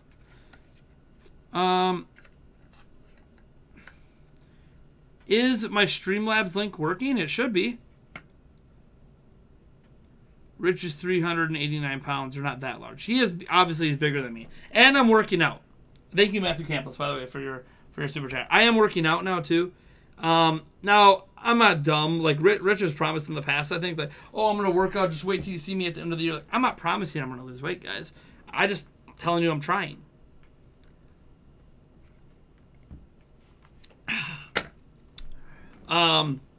But yeah, one is right, the other isn't. My Streamlabs link isn't working? Hold on. Let me load it up on my end. We're unable to find this broadcast. Okay, hold on. That doesn't make sense. I wonder if my Streamlabs link changed. 1 second. It might have changed. Let me see what my donation link is now. Thanks for letting me know, by the way, that it's not working. Oh, it has changed. Ah, hold on. Wait, what am I logged into? No, I think it's right now. I know why it did that. Yeah, I screwed that up. I was trying to change something for the podcast. Here you go. It still works. 1 second. The new Streamlabs link is, I'll change it right now. It's going to end up changing back eventually. What happened is I made my Twitch account the main account on my Streamlabs for a moment to try to turn off notifications during a podcast. And then I switched it back to YouTube. But when I switched it to Twitch, it changed my Streamlabs donation link to my Twitch account name. So now that's the currently active donation link. It'll eventually go back to what it used to be. That's what sucks, right? I got Nintendo Prime YT and then it's Nintendo Prime TV. Maybe I should just change YT to TV on YouTube and then I'll be fine. Or just to Nintendo Prime, since I own the Nintendo Prime URL, but it won't let me switch it to this account. Maybe when I'm bigger, maybe YouTube will finally listen to me and let me switch it out. But that there you go. So that is me. Nintendo Prime TV is my Switch account. My Twitch account. I just saw you a couple times comment on Rich's stream chat. Yeah, dude, like I follow Rich. I don't watch everything he does. I pop in on his stream sometime. He's not as entertaining as he once was to me. In my younger, more immature days, I enjoyed his kind of humor a bit more. You know, the cucumber jokes and the sex jokes. Like, I still enjoy some of the sex jokes that Linus Tech Tips makes, but like Rich kind of go a little extreme with it sometimes, and with the zoom ins on his face and the like. It is what it is. That stuff doesn't entertain me as much anymore, but that's fine. I mean, he is who he is. So I'm glad that he is who he is. Like, everyone should be themselves. If you are faking it on YouTube, I think eventually it comes out and you get exposed and people stop following you because you're not being true to yourself. Hey, Dollar Shave Club brother. Yep. If you use Dollar Shave Club, by the way, Dollar Shave Club, I'm willing to take a sponsorship. I use the Executive. I don't know if it shows up there, which is the 5-blade edition. I love it. I didn't use it. It's because I did use it today. I had to switch out my blade though. Which I just got my new blades in the other day, so I just haven't brought them upstairs yet. All my mail I bring down to my basement. So down to the basement, down to my office, which is in my basement. Feels weird. I always said I won't be one of those guys that sits in his parents' basement, but instead I sit in my own basement. That's an improvement, right? I mean, I guess it is because that means I have my own place. Anyways. I'm sorry, Token Geek. I must have missed it earlier when you said that donation link wasn't working. I greatly apologize, man, that I didn't notice earlier. But I just confirmed that one that I just changed to, and like if you reload on that one I linked, that one does work. It's my bad. I should have known that Streamlabs wasn't going to make it easy on me. But that donation link works right now. Whether or not it pops up in the chat when you donate, I don't know. I should probably test that quick. Since I've been messing around with Streamlabs. Let me go to Streamlabs quick and test. Do a test donation. Streamlabs. Test donation. I use the Executive as well. Great minds think alike. Yeah, man. I've used some of the other ones. I tried using the cheaper ones. They're pretty good too. But my stuff comes in thick and even. It's actually, for people who want a beard, I actually have like the perfect growing kind of beard. I just don't like beards, if that makes sense. So, yeah. Let me check. I want to do a test donation for the alert box. I want to see if donations are still working. Test donation. Yeah, it's still working. No, we did not get a $45 donation from John. That was just a test donation. As it says, this is a test donation. Okay, so it is working. So if someone does donate now, it will pop up. I saw you a couple times. Yep, blah, blah, blah. Do I watch Spawncast? Says Matteo Cassiato.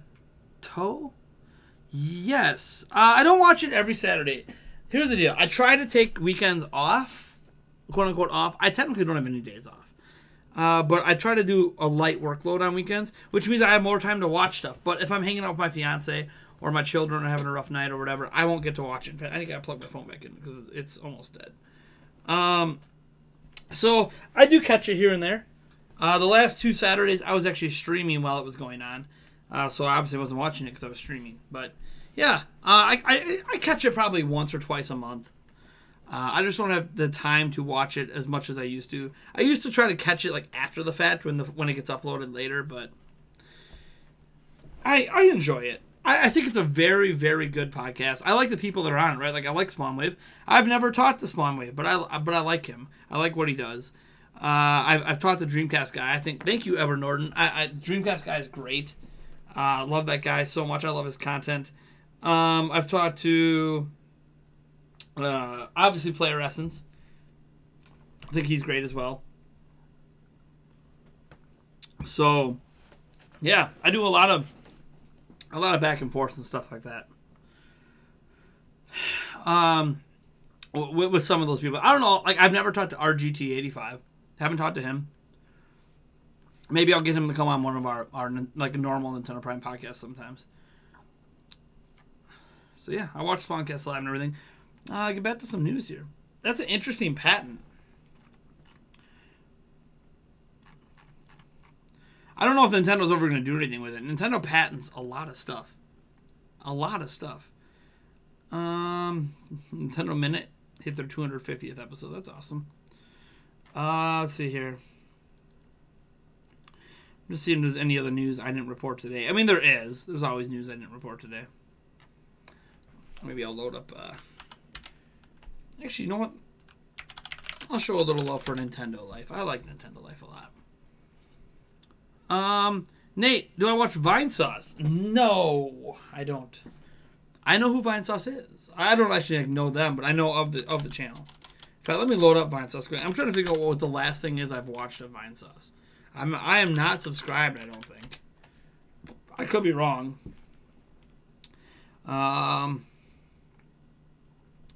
I definitely did not see any of his live streams, you know, the full sauce. Vinesauce, the full sauce. But his normal channel, let's see here. I've seen his stuff before. I hope I have desktop muted. Okay, I do. Gosh. I mean, look at his most popular videos. Does he have the popular video list up? No, of course he doesn't. But yeah, I've seen some of his stuff. I think it's pretty good, but I not enough that I want to keep watching it, right? Like, I don't know, it's just not really my kind of thing. If that makes sense. But I nothing against his content. I think he does good stuff. Matthew Campos says, Dreamcast Guy seemed like too much of a radio personality. Until I found out about his troubled childhood, I became a lifelong fan. I'm not going to ask you to tell me about his troubled childhood. I've never had a conversation about his childhood, so I don't actually know much about that. But, I mean, it sucks whenever you hear about someone having a troubled childhood. I didn't have a troubled childhood. Like, I might, you know, my dad drank way too much, and I never saw him because he was working 80 hours. And he was kind of a verbally abusive drunk, but I remember a lot of that. But overall, I'd say, compared to a lot of people, I had a pretty good childhood. My fiance, especially compared to her, I didn't. She grew up in Russia. Her mom was a prostitute, for lack of a better word. Had sex with multiple guys in front of her and never changed her diaper and never fed them, and she was going to the town and stealing food, and then finally the government found out and then took her and her sisters away and put them in an orphanage and blah blah. There's a whole huge long story. That's a really rough childhood, and it explains even a lot of her issues today. And I say issues like her depression, some of her personality traits that aren't necessarily the best traits to have. It's explained by those experiences. So like, I had a damn good childhood in comparison to all that crap. So like, I have nothing to complain about. I mean, I have stuff that I can complain about, but it feels like stupid to even complain about it, even if it did impact me a little bit. He made a video about it, did he? Huh. I haven't seen all of his videos, obviously, so I'll have to watch it sometime to see what was up with his childhood. Yeah, dude, her very few people can probably consistently deal with my fiance. She's one of the nicest people in the world. She's an amazing person, but there are things about her that are very difficult, and a lot of people can't deal with it. Even if they know about her past, they still won't be able to deal with it. But I love her, and I love her for who she is, including all the flaws and the faults and everything. It's part of who she is, you know. I'm not perfect either. I'm an overweight guy trying to raise a family of 5 on a small YouTube channel. I mean, it just sounds insane even saying that out loud, right? Like, I run a dinky YouTube channel trying to support a family of 5, and I'm overweight, and I'm not necessarily able to do everything I want to do with my children because of my career choice, and blah, blah, blah. Like, I'm in debt. Like, I have $30,000 in student loans debt, and I haven't graduated yet, so there's like that, and it just... I have a lot of... And there's personality trait issues, of course, obviously. No one's perfect. But yeah, she loves me anyway too. So, but she's definitely had a lot rougher life than me. Let me see here. Wii U Viking playing Minecraft on the Switch will net you Xbox Live achievements. So yeah, we talked about that. Okay, so there's not there. Nintendo Life doesn't report on everything. They're just such a good site. I like Nintendo Life a lot. They're based out of the UK. I'm just going to scroll down and see if there's any other news that I feel like talking about while I wait for more questions. By the way, guys, this is our last traditional Q&A. Get your questions in. If there's any burning question you've ever wanted to ask me, like just me and not other people, this is the time to do it. Like, get it in. Whether it's about Nintendo or other companies or controversial crap or about my life. Like, do it now. This is the time to do it. Let me know. Get your questions in because I will not be answering personal questions in the future when it comes to what our Q&A is going to become. Ooh, some Target locations already have Nintendo Labo. Not a surprise. It comes out in a week. On store shelves. Are they letting you buy it, though? It doesn't... Yeah. The only person who said they tried to buy it, it wouldn't go through at checkout. Okay. So Nintendo Labo kits, though, are starting to appear on store shelves. Not too surprising there. Let's see here. It'd be surprising if they were selling it. But just appearing on the shelf isn't a big deal. Blake Floof, why am I ending the Q&A? Good question. What's happening is... Whoops. Is I am ending the Q&A as you know it. We are launching a second podcast, I hope, next week, Friday. That's a Google Hangout podcast that's going to have 5J Gaming, HMK on it, and I'm hoping for 3 others, all YouTubers. And we're going to be talking about news, and then we're going to spend the last 30 to 45 minutes of that having a Q&A session with you guys. So when I say this is the last of the traditional Q&As, the last time for you to get these one-on-one questions in, it's because I'm not going to be having scheduled one-on-one Q&As anymore. It doesn't mean I won't randomly on a weekend in the middle of June be like, hey, come ask me anything today. But those are unplanned. You guys won't know they're coming, and some people might not be able to attend because they don't know they're coming. Versus now when you know, hey, every Friday there's going to be this show that also has a Q&A session, but I'm not going to answer personal questions there because that session is more for everyone. So when you ask a question, you're asking a question of the panel rather than asking a personalized question of me, if that makes sense. So, yeah, that's what's happening. So this is the final traditional Q&A. We're still going to have a Q&A. It's just going to be more people involved in it. And shorter, right? There's only going to be a half hour to 45 minutes of it. And it's fine. You know, like Blake Floof says, I'm not sure I'm going to like that as much. I understand. It's a change, right? Because we're having a second podcast about news, and then we're going to, you know, transition into a Q&A session. I understand that you might not like that as much, especially if you're someone who likes these personal one-on-ones. But here's the deal, like, you don't have to wait for Q&A nights to ask me questions. Everyone knows this. If you ask me questions while I'm playing games on Monday and Wednesday during those streams, I basically answer them anyways. Just Q&A is specifically built for questions. So on Monday and Wednesday, you know, you can still ask me questions, but we're there to play games. So I might answer or I might not, whereas Q&A nights, obviously I do. But this is our last traditional one. There's going to be other opportunities to ask me questions on my own, but we're just not going to have a dedicated night to it. That's all.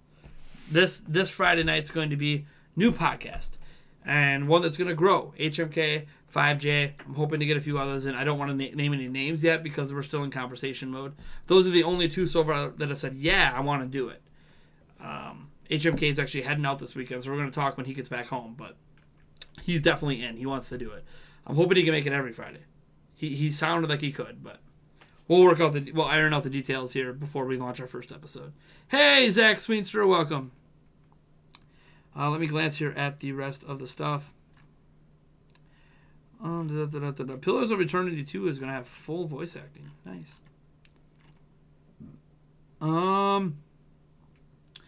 Edward North says, how's your week going, Nate? And do you have any more plans for Nintendo Prime for this year? Good question.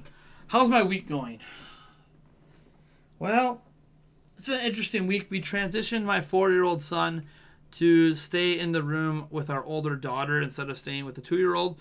We also transitioned our 2-year-old from the crib to a bed. So you can see that's a twofold transition. One, getting our 2-year-old used to sleeping in a bed instead of in a crib because he can get out of the crib. And then obviously get a transition of move because the boys used to sleep in the same room. So moving Aiden in with his older sister, and then the reason that is one, the transition for Ollie to the bed is easier that way, and two, because he's 2, and he's not going to listen. So if we and we already have an issue with Aiden not listening, our 4-year-old, who's going to be 5 next month. So we it's been a rough transition. It's worked. Now the bunk beds are in Melody's room. They'll move back to the boys' room in a couple of years. Basically, when Ollie is Aiden's age, we'll move the boys back in the same room, and they're going to grow up in the same room for a while unless we end up in a bigger house where everyone can have their own room. That's ideal. Can't afford that, so it is what it is. We're going to make it work. So yeah, there's that. Outside of that, it's been a bit of a rough week. We had one really, really, really good night thanks to Mark on Wednesday. Mark came in and super chatted hardcore. We had one nice night. Revenue-wise, we're down, but it is whatever. You know, revenue is what it is. It bounces around. Besides that, I just don't know what else to say about this week. It's been long. It's been stressful. This is the first week of the year that I have had a full week of working out. We actually didn't work out today, but that's because my children had a half day of school. So it kind of messed with the schedule, but we'll be going to work out tomorrow to make up for it. So yeah, we're sticking to it. At least 3 days a week, slipping in a 4th day here and there. So it was my first full week of working out. After this can of soda, which isn't gone yet, you can tell I'm slow drinking it. I will not be drinking soda the rest of the weekend. I will be drinking soda next week, of course, but I'm hoping to cut back on how much I drink, because right now I basically drink a 12-pack a day. I want to cut it down to like 2 to 3 and just stay there and then drink more water. I've been drinking a lot of water today anyways. But as for, do I have any more plans for Nintendo Prime for this year? Oh boy, do I have more plans? Everything right now is squarely focused on the new podcast launching and then E3. That's kind of like my immediate stuff. Anything else is kind of gravy. I want to get another argument with myself out that's better edited, with a better topic. I feel like that first argument with myself would have been fine to launch if I would have launched it when I wanted to, which was last year in October.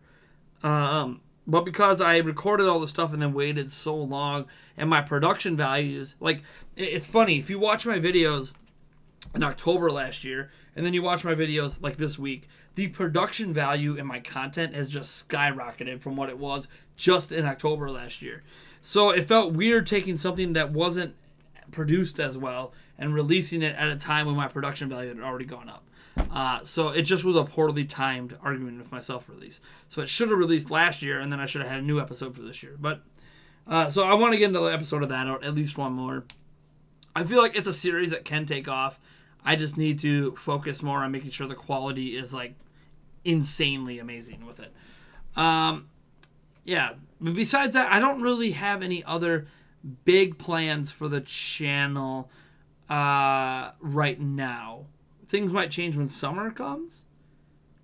I'm so focused on my family right now. You know, like it's get consistent with what I'm doing already, and then like focus on E3.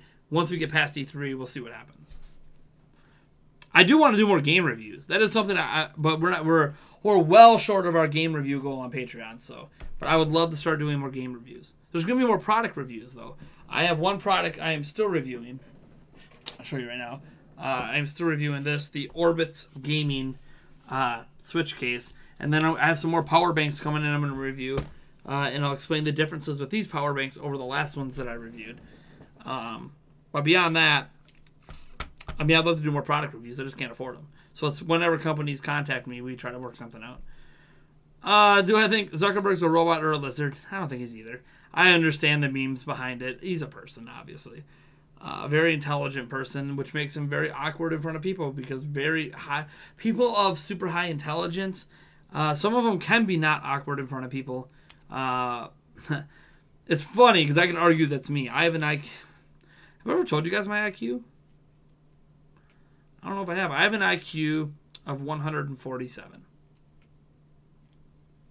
So I actually have a high IQ, and I used to be like Zuckerberg and be very awkward in front of people. What got me to stop being so awkward in front of people was tequila and lots of alcohol. Once I became comfortable with interacting with people with booze, I started to become comfortable with interacting with people without booze. I used to be a very technical person. Hey, Nate, did I have a DS? I still have a DS, actually. It's funny, I still have my DS, but I don't have my 3DS. Only because my DS got locked away in a box at my parents' house, and now it's not worth anything, so I still have it somewhere. I don't have a charge cable for it, though. What games were my favorite on DS? Oh, man. Give me a second. I don't own any of them anymore, besides Spirit Tracks. I love Spirit Tracks. Let me just glance here. What ones did I play a lot on there? I played Mario Kart a lot on there. That's no surprise, though, right? I played a lot of Wild World on there.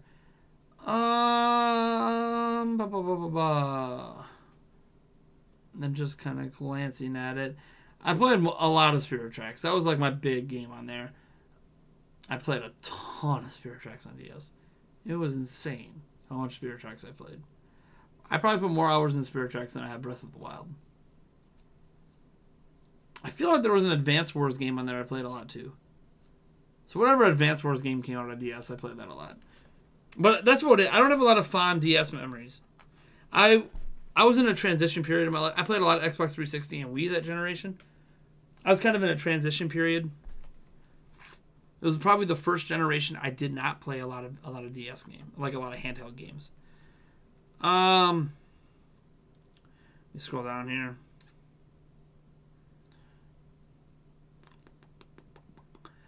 Oh, What is? Oh my God! What is your 4-year-old's name? If my ears didn't deceive me, it's Aiden. It's spelled differently though. Your Aiden is obviously Aidan. Mine is Aiden. But yes, I know your name didn't inspire him. I didn't even know you back when he was born. But yes, his name is also Aiden. His name is Aiden. My 2-year-old's name is Oliver, and my oldest, she's 7 or 8. Why am I drawing a? I should not be drawing a blank on my daughter's age. Isn't that scary? She's 7. She's going to be 8 this year. That's why she's 7, going to be 8. Her name's Melody. So, let me see. Parents got rid of my GameCube, and I was not happy, and I'm still. Dude, my parents made me get rid of a lot of my gaming stuff. All my I eventually convinced my mom to let me sell the gaming stuff. That I convinced her it was worth money, but she still forced me to sell off my GameCube, my SNES, my NES, my Game Boys, all my games. The reason I don't have a whole bunch of classic games is because my mom made me sell it all off because I wasn't playing them at the time. And I was in college, and she was tired of having all that crap in the house. I really should have just moved out then and kept everything, but you know what? Things happen. Have I ever seen the movie Pixels? Yes, I've seen Pixels. That movie's bad. I don't think it's that bad. It's just different. Arguing with myself, debating whether or not it's a Yank night. Jeez. Super Smash Bros. 64 is a C-stick killer. Did you play Advance Wars? Days of Ruin. Yes, that's the Advance Wars game I played. I like that game a lot. It is hard. I find it funny that DS consoles aren't worth shit, but DS games like Pokemon are still worth 30. That's Nintendo. Nintendo doesn't lower the price of their games. The games still sell, so they don't have a reason to lower the price. Dual Strike. Yep, I played that one. Days of Ruin's the one I liked. I like Dual Strike too, but Days of Ruin was the one I played a crap load of. My thoughts on Kimishima. I have no complaints so far. He's very different from Iwata in that he doesn't like being a figurehead, right? He doesn't want to be out in the public eye. So the reason Nintendo Directs have changed so much is because he doesn't want to be out there. And I don't think he believes in having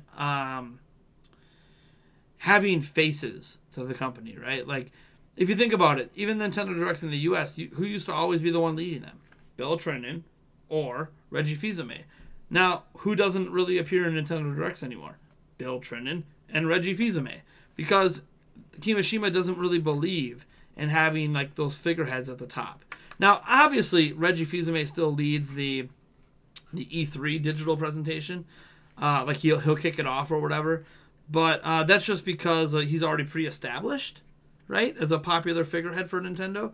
But Kimishima has really transitioned Nintendo Directs away from that kind of thing. So who knows if that's even going to be a thing this year or next year or the year after. Who knows? But what I do know is that Kimishima is a very interesting fellow and very business-oriented, which can be good, can be bad. So far, it's been pretty good. And I like all the changes he's made so far.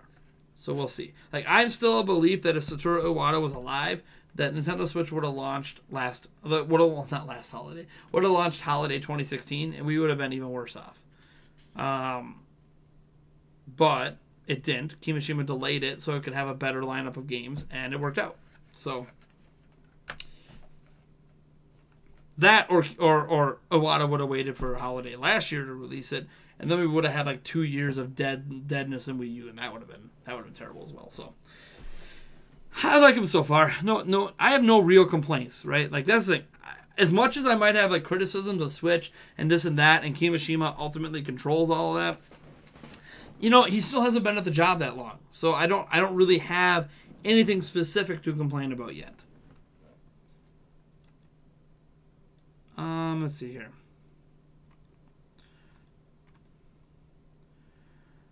Do I know about the game Legendary Starfy? It was another great DS game. No, I do not know about that game, Aiden. I haven't heard of that one. Reggie's your wafu. I hope he is passionate, not all business, but so far so good. I mean, he's a behind-the-scenes guy. He doesn't want to be out in front. That's the thing. Like, even at the investors' meetings, he doesn't talk very much. He has Miyamoto and stuff do a lot of the talking at the investor meetings. It's not who he is. He likes to be behind the scenes, controlling things, playing Puppet Master. And that's okay. It's working so far. And he's definitely like 90% business. Now, the only nice thing about him is he actually, for those who don't know, he used to be president and CEO of Nintendo of America.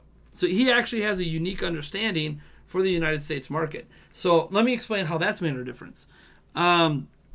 Nintendo recently announced that they partner with that company out of, I think, San Francisco to look for new, fresh ideas in the West for new ways that people are looking to build peripherals and stuff for Switch. That would have never happened under Iwata.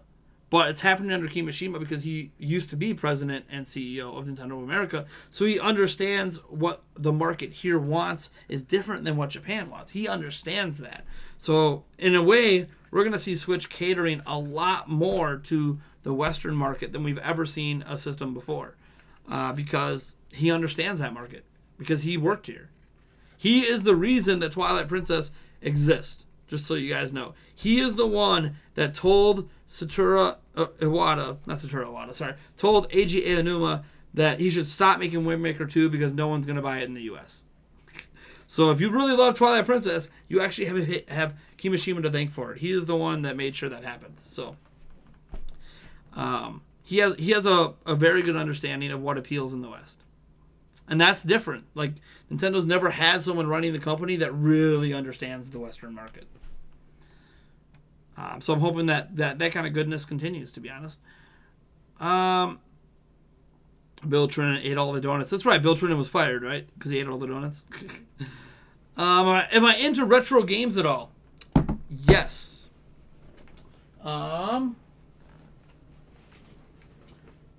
Again, I don't play them much anymore, but hey. SNES Classic here, baby.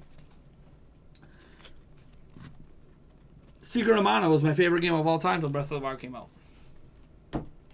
So yes, I'm into retro games. Most definitely into retro games. I don't play them very much. That's the thing. I don't play retro games a lot anymore, but I'm still into them. I still dig them. Play them once in a while. And Hida Sarkeesian's your waifu. Okay.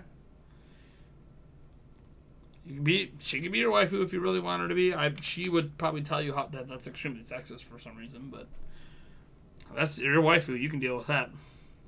I don't actually think she's a terrible person like some people do, but I also don't necessarily agree with a lot of her viewpoints on feminism. Funny that you pull out that SNES Classic. Oh, right now I'm currently playing Super Castlevania 4. Nice, dude. Nice. Good call. It's not... The thing is, the SNES Classic's actually in here, though. It's not hooked up. This is Eric's SNES Classic. I don't actually own the SNES Classic myself. He brought it over here because I wanted to play some classic games. And I actually was thinking of recording some stuff on here, putting in some of my videos. Especially Secret of Mana. God, I gotta go back and play some Secret of Mana, man. I probably should live stream Secret of Mana and just gush about how much I love that game. I've still never played the SNES Classic. This has been sitting in my house for a week. He brought it over for me to borrow, and I haven't played it yet. So I don't have any thoughts or opinions on the SNES Classic yet. Besides what I've always had, that I think it looks really nice. I think it looks like a quality platform for classic games. For the games that includes, anyways. Will I be buying Yokai Watch 4? Probably not. I've never played a Yokai Watch game. Who knows? My opinion might change if it comes west, but... to show you the power of flex tape, I saw this boat in half and repaired it with only flex tape. Someone actually did a test on that, and it worked for a little bit. A very little bit. The flex tape held the boat together, and they actually could like jet around for a little bit, and then it started breaking and leaking. But I saw the switch in half and then put it back together with flex tape. Still in the box. Oh, it's Eric's. Never mind. Yeah. I actually wonder, is he taking it out of the box? We did an unboxing video of this. I'm actually very curious if he is taking it out of the box, since I'll be able to tell by how it's packed in here. Because I packed it up from the unboxing. So I packed it up from when it was unboxed. I seriously wonder if Eric has even played this thing. Nope. He has not. You know another reason I know? The only controller we unboxed is still wrapped in the blue plastic. So Eric has owned this dang SNES Classic for months and hasn't played it yet. It's right here. What is wrong with him? Eric, my boy. If you're watching this live stream, man, what's wrong with you? How have you not played SNES Classic yet? Like, I haven't fired it up yet, but it's only been here a week. It's okay. You know what? I think Monday's live stream is gonna be this game. It's gonna be Secret of Mana. I think I'm gonna play the OG Secret of Mana. Because why the heck not? I love Secret of Mana. I'm sure there's not gonna be a lot of viewers on that live stream, but well, it is what it is. Like, there it is, that phrase again. It is what it is. It's going to be hard to work that out of my vocab.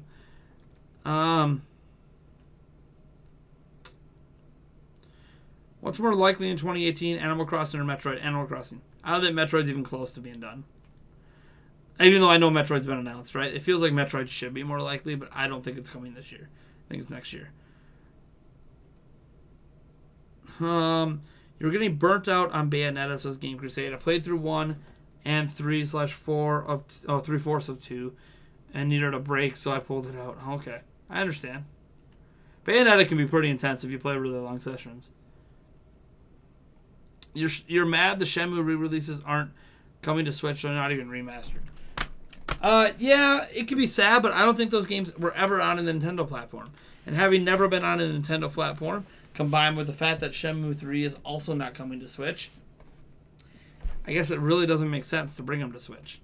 I mean, you could argue they're leaving money on the table, but all they're going to do is teasing us. Oh, we gave Switch owners Shenmue 1 and 2, but hey, guess what? You're not getting 3. It's like, that's just going to make us feel even worse and yell at Sega even more than we are now.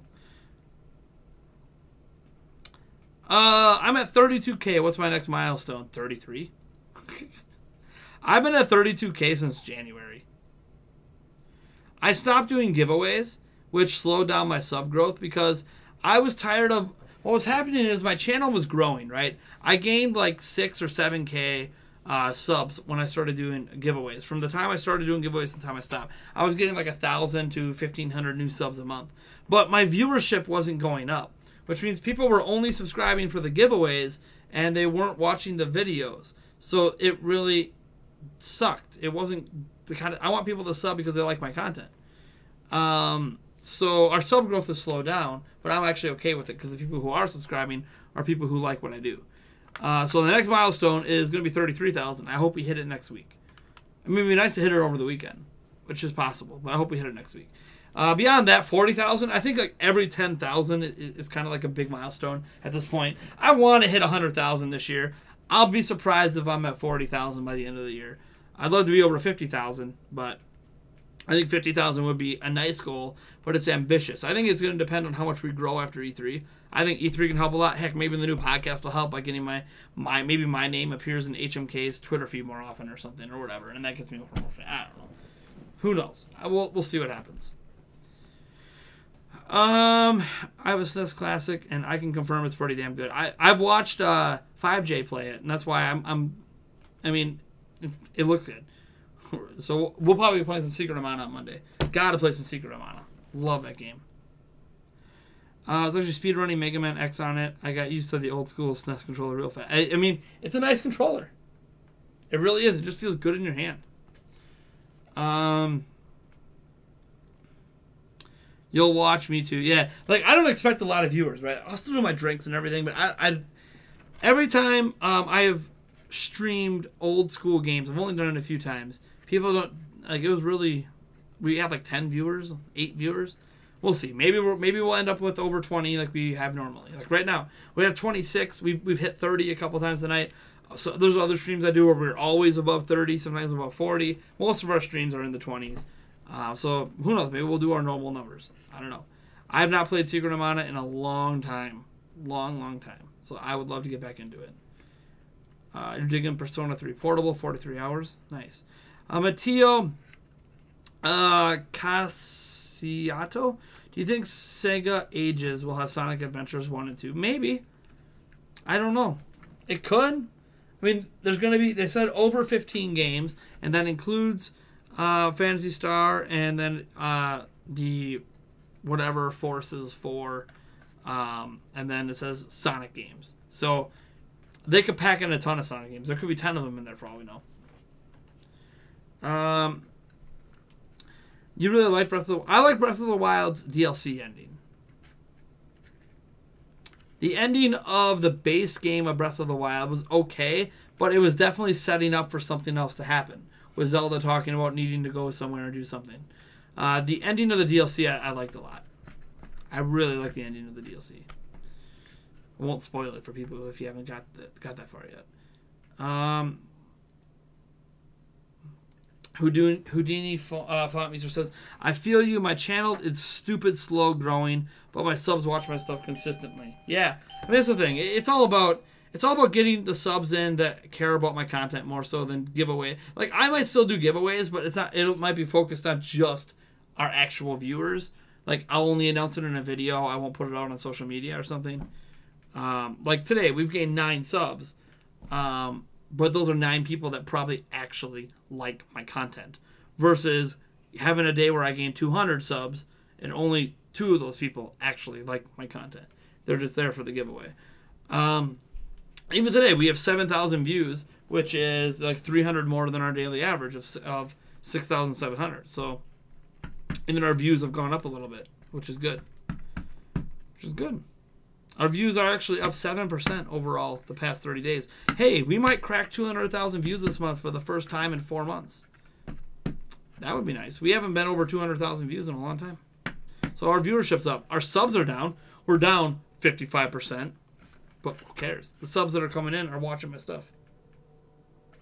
Aiden is on his tablet. I'm going to murder that kid.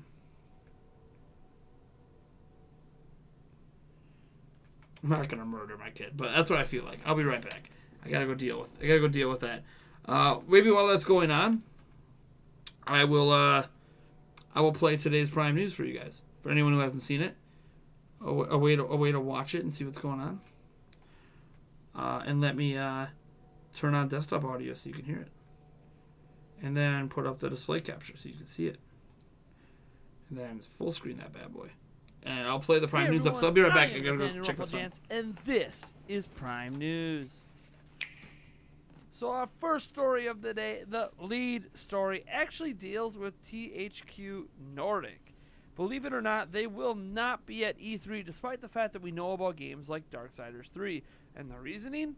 The World Cup. Here's what they said in one of the strangest press releases I think I have ever read. It is with great regret that we at THQ Nordic must report that we will be unable to miss a single moment of this great sporting event. Therefore, we will be forced to stay at our lovely Viennese beer gardens, blowing the froth off a couple, watching football, and 1 or 2 cool press conferences on Twitch, looking at you, Devolver, instead of rocking it ourselves.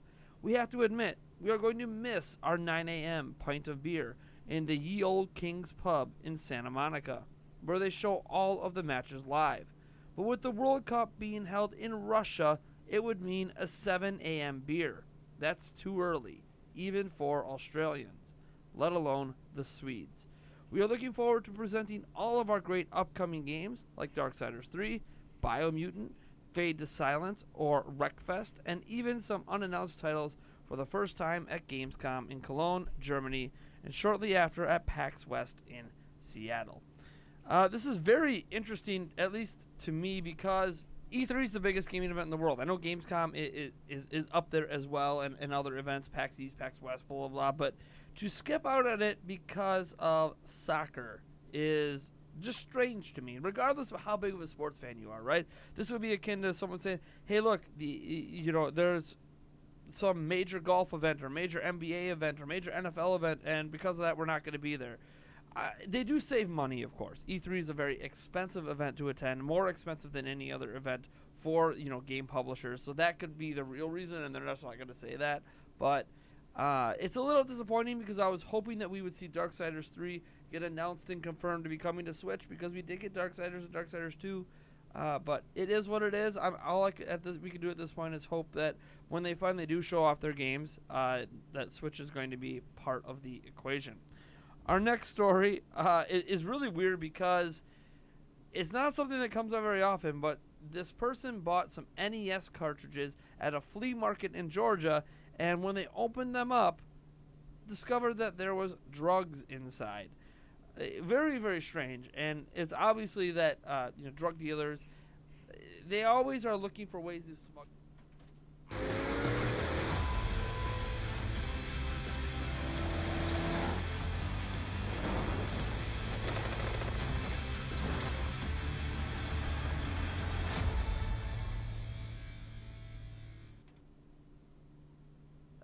Drug dealers, they always are looking for ways to smuggle things across borders without getting busted, and putting some drugs in NES carts apparently used to be a thing that they did.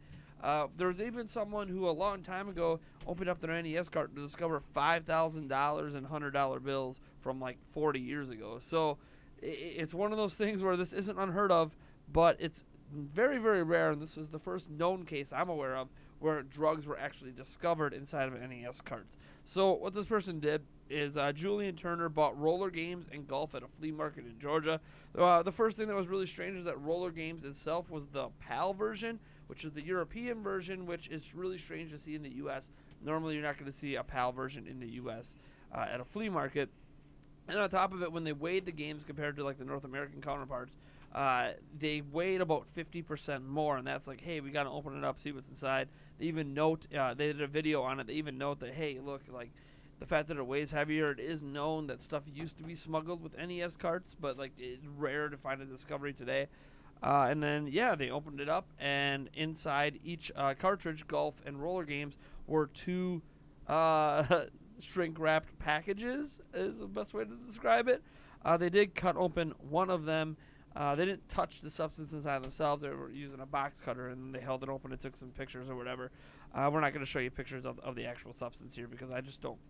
I don't believe we need to go that far with this story. But once they cut it open, they realized, yes, indeed, this is drugs. They had suspicion it was, and they called the cops immediately, turned them in, blah, blah, blah, blah. So, moral of the story is, you know what? You never know what you're going to find when you're buying NES cartridges at flea markets, maybe even a used game store. How this stuff gets lost in the fray through a smuggling ring, you know, it could be as simple as children at home playing the game at NES and then, like, mixing it up with other cartridges, and it is what it is. Life happens. All I know is that you just never know what you're going to discover. This isn't the first time we've seen drugs inside of systems, or you know, like you buy a game from a store and then inside the game is drugs or money and not the game. It's kind of sad that's the world we live in, but it is what it is. You guys let me know what you think about that story down in the comments below. So our third story today. This is actually probably the most interesting story of the day. This broke late last night because of the BAFTA awards last night. BBC got to sit down with Nintendo's Shinya Takahashi, who happens to lead their hardware development side of things at Nintendo. And Nintendo did receive a couple awards, like one for Super Mario Odyssey and one for Breath of the Wild. Although not like Game of the Year awards. Hellblade: Senua's Sacrifice actually won a ton of BAFTA awards. But it is what it is. Their awards, whether or not they matter, is really up to the eye of the beholder. So what we see here is that there was a question from BBC, and the final question asked of Takahashi was if they thought the success of the Switch has come as a surprise. But here's the weird thing. It's almost like he ignored the question and decided he wanted to talk about something else entirely. Because this is his translated response according to BBC. Nintendo constantly works on hardware, so we have been doing research and development. You may see the new system sometime in the future. They weren't asking about a new system. They were asking about, was he surprised by the success of Switch? And instead, he announced that they're working on a new system. What? No, I'm not surprised that they're working on a new system. Like, it would be surprising if they weren't, whether it's a successor to Switch, whether it's a Switch Pro, whether it's a successor to 3DS, or whatever the case may be. None of it is actually surprising, but it's still just one of those things where you have to wonder, you know what? What is happening? Why would he say this? They didn't ask about what's coming next.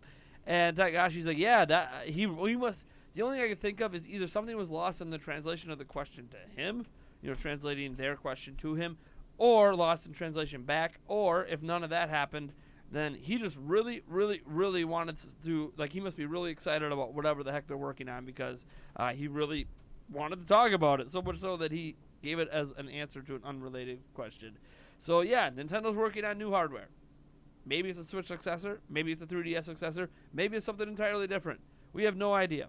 But it's a thing they're doing, just like they were working on Switch within the first year of Wii U being out. Like, this isn't unusual, but it's unusual to hear about it right now, right? Usually you don't hear about, it's been in development since the beginning of X system, well like, until they announce the system. So, strange world we live in today. We have two other stories I just want to get to quick before we wrap things up.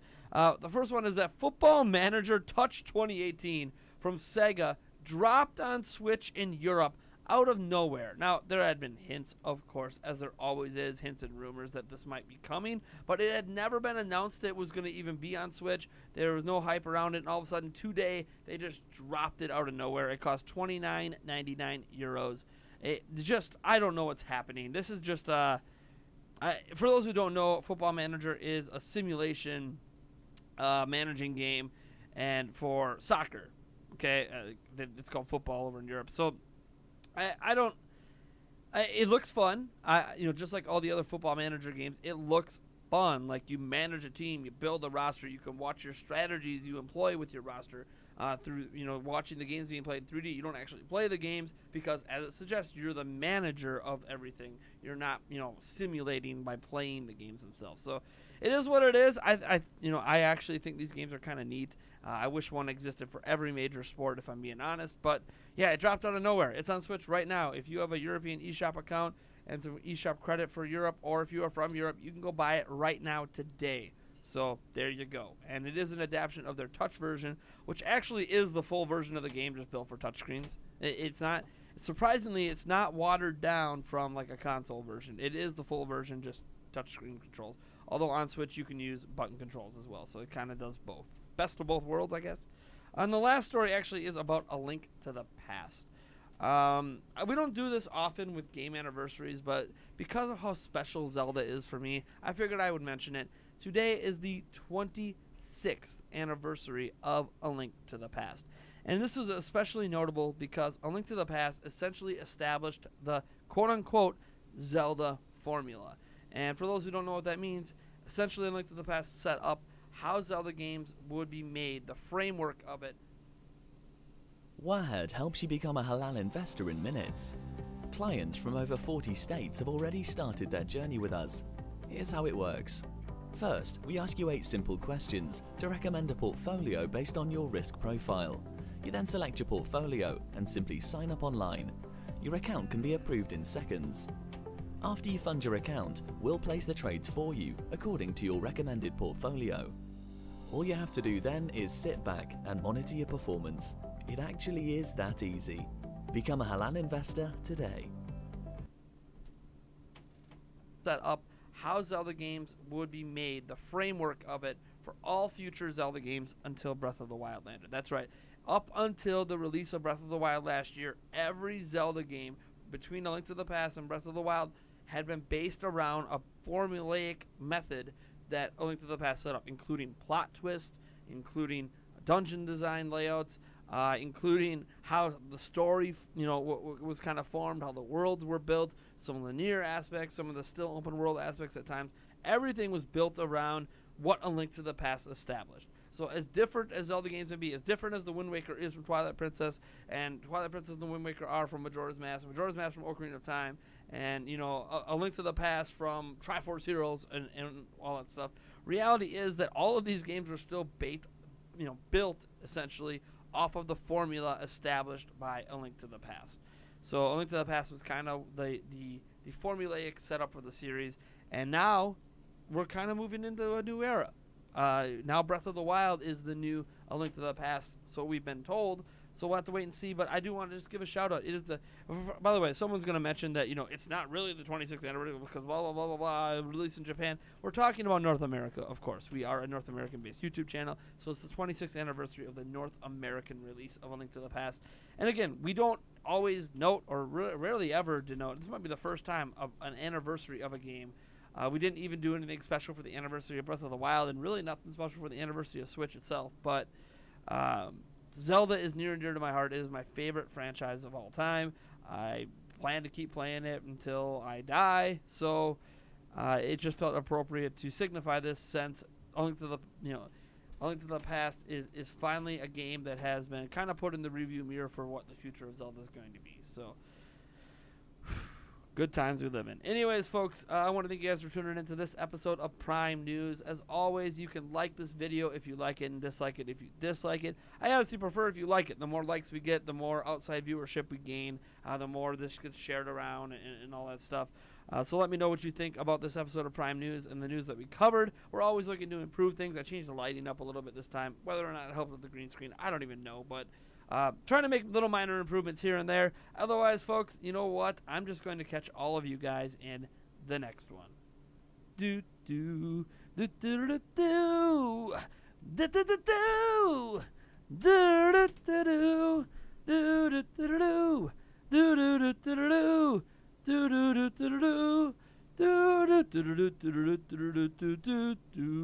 do do do do.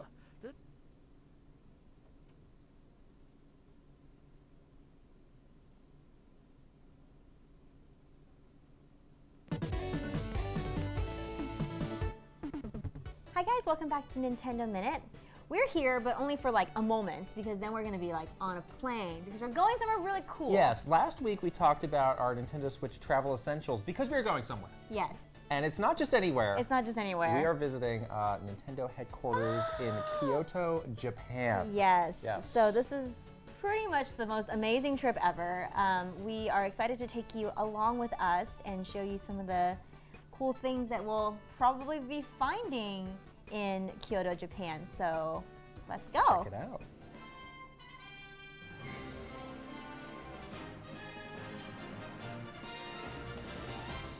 So our flight was from San Francisco, and we were going to Kansai Airport. Kind of a long flight, but on our flight, we were very lucky to have two special guests. Big surprise. Flight Mr. guests? Yabuki and Mr. Nogami. So they had been in San Francisco for the Game Developers Conference, and Yeah. they were headed back home, and we were leaving home.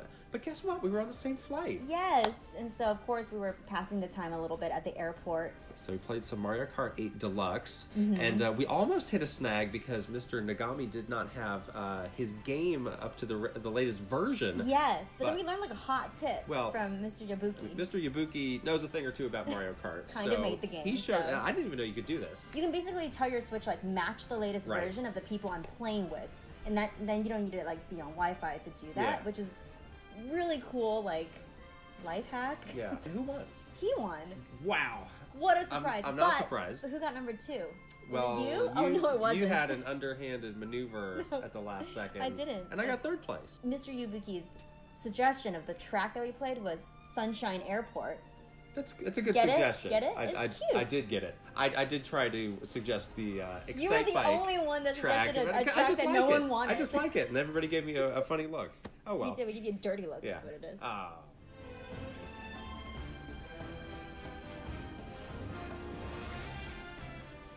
Okay, so we've been on the plane for several hours now, maybe. We're playing some Street Fighter. Ultra Street Fighter 2. Yes, a game that Um, you're very good at, but I'm very bad at. But you're learning. I am. We This had is my some- New Year's resolution. You had some Remember? tutorial action. I Yeah. think. Yes. Yeah, still was not very good, but Well, it's okay. it's okay. And it was just like a fun way to pass the time. Yeah.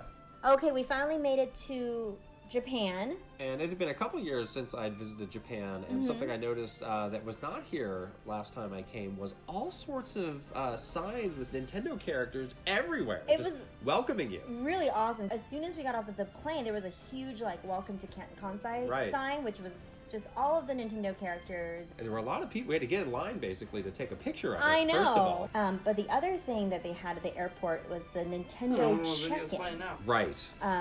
Let's So see it. basically, it's like a little area when you arrive.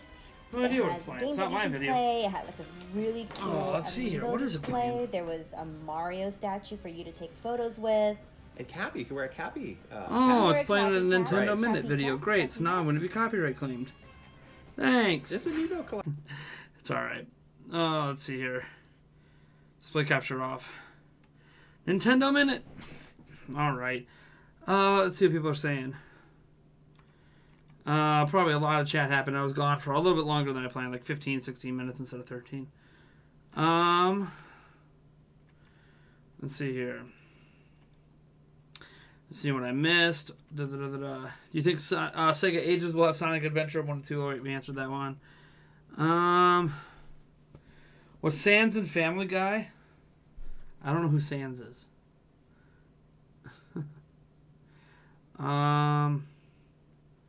P-Switch says he was listening to the video while playing Blossom Tales. Nice, man.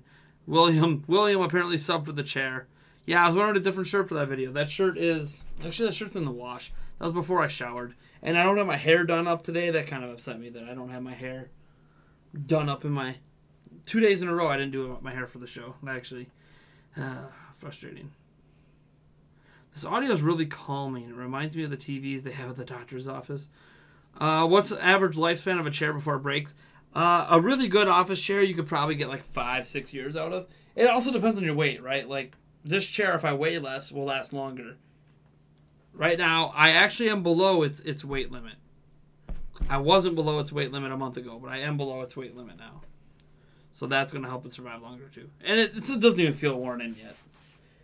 To be fair, I haven't had it that long. Since Christmas? 4 months, I think. I think I got that chair last Christmas. Wait, no, I got the TV. I've had this chair for a year, haven't I?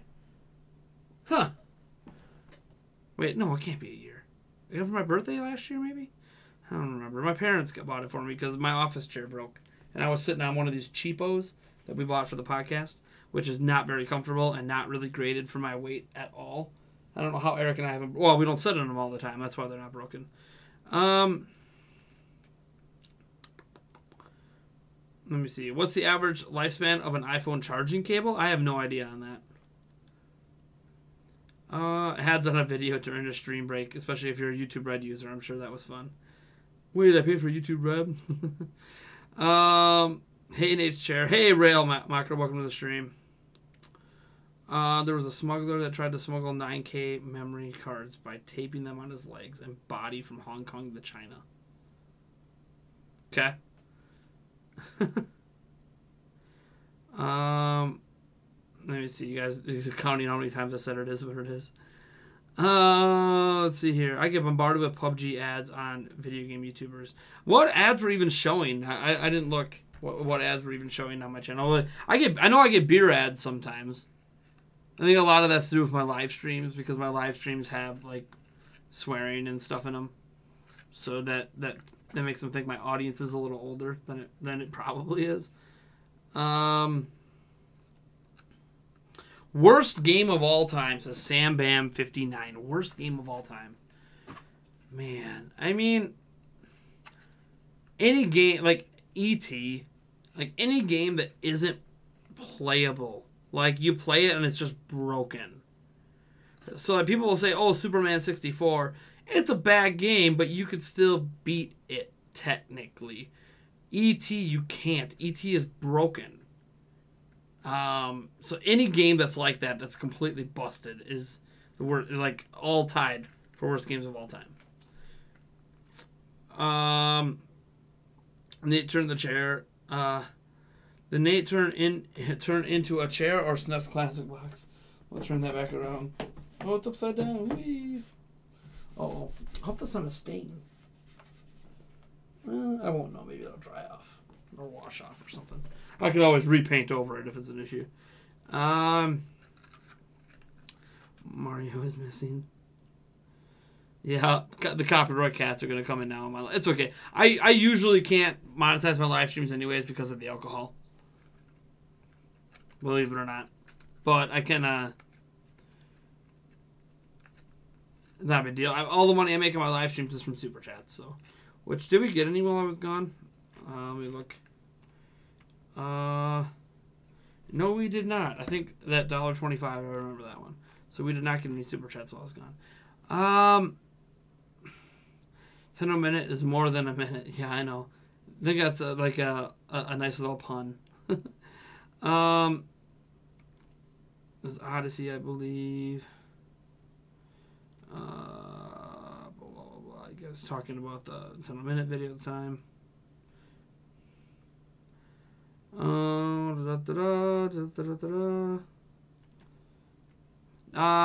Edward Norton says, Nate, do I have a favorite video game soundtrack that I can't get tired of?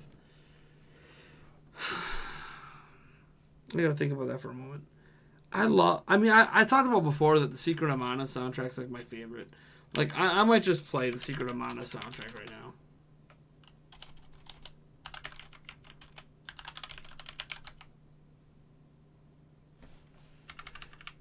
Oh, sorry, no, I want the orchestrated soundtrack. Sorry.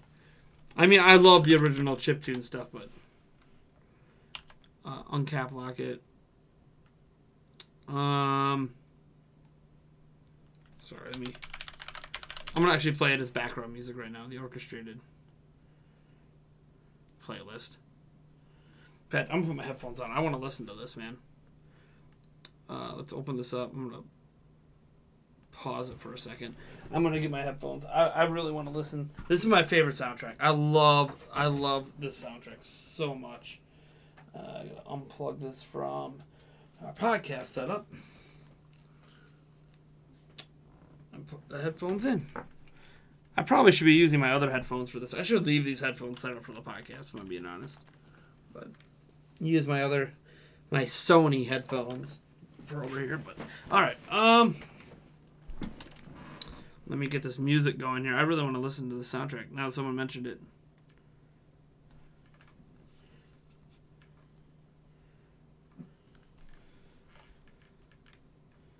Love this soundtrack.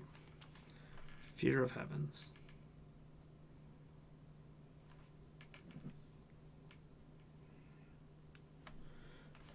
All right.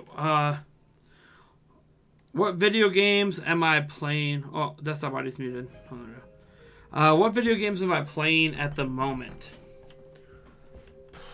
Let me check. They're all Switch ones. Although I was playing Age of Empires Remastered for a little bit, or Age of Empires HD or whatever it's called. These headphones are very comfortable. Very comfortable. Oh, let me get in the shot for that too. I gotta look at. They look too small for my head. They're actually not. They're really comfortable. They're very. See if it's on the side. The other side. See how like they're nice. They're really nice. I just have a big head, guys, but the headphones actually fit really nice. The size of my fat face doesn't help either. I gotta lose some fat on my face, and then it won't look so bad. I'm almost done with the kinky. Holy crud! Thank you, Matthew.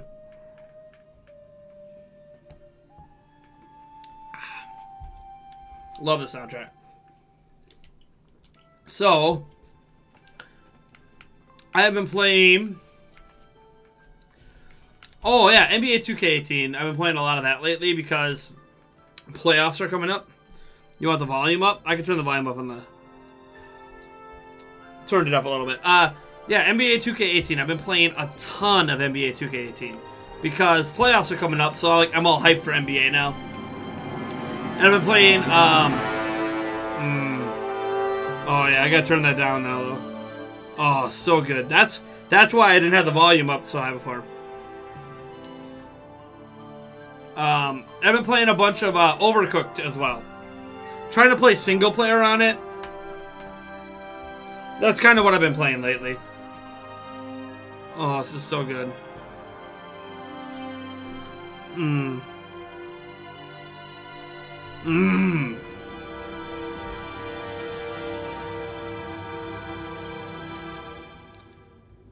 So good. Such a good soundtrack. Actually, let's listen to. Let's compare that now to like what the soundtrack is, the original soundtrack, because we should be using the original soundtrack, right? Let's just go with the original soundtrack. Let me get past this here. Let's just go original soundtrack. Oh, here it is. Oh, the beginning of the game. Here we go. Get ready. Oh. Oh, this is gorgeous. I mean, this whole soundtrack is just a masterpiece. Although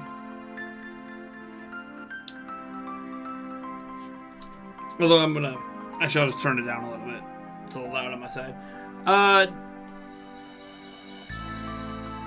Seahawks24 Rules says, sorry I missed the reason. This is the last traditional Q&A. We're launching a second podcast all about news, a bunch of YouTubers. It's going to be a Google Hangouts kind of podcast.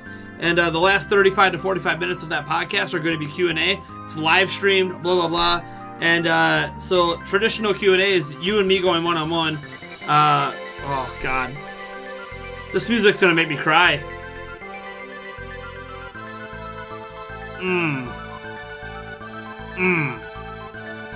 This is so good.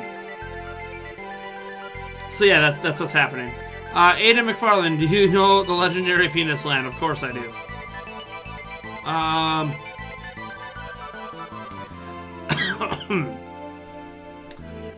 Nuts Mr. Super Average says, yo, what up, Prime? Just came over from OJ's birthday stream to say hey and drop a like. You'll be back. Welcome, my man. Welcome. Yeah. I knew about his birthday stream. I didn't, obviously, I had my stream going, so I wasn't checking his out, but yeah, man. Is he still streaming or is he done now? I knew he was streaming. Me check it out. Is he still going strong over there?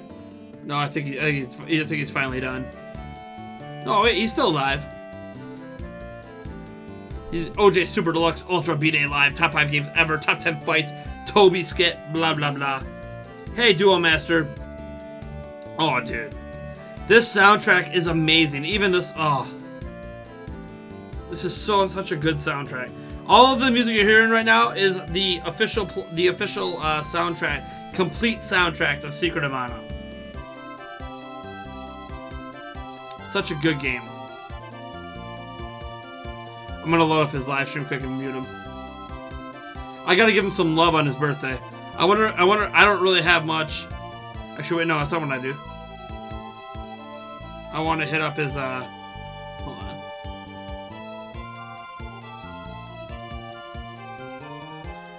I'm gonna see if I can donate to, Player Essence quick.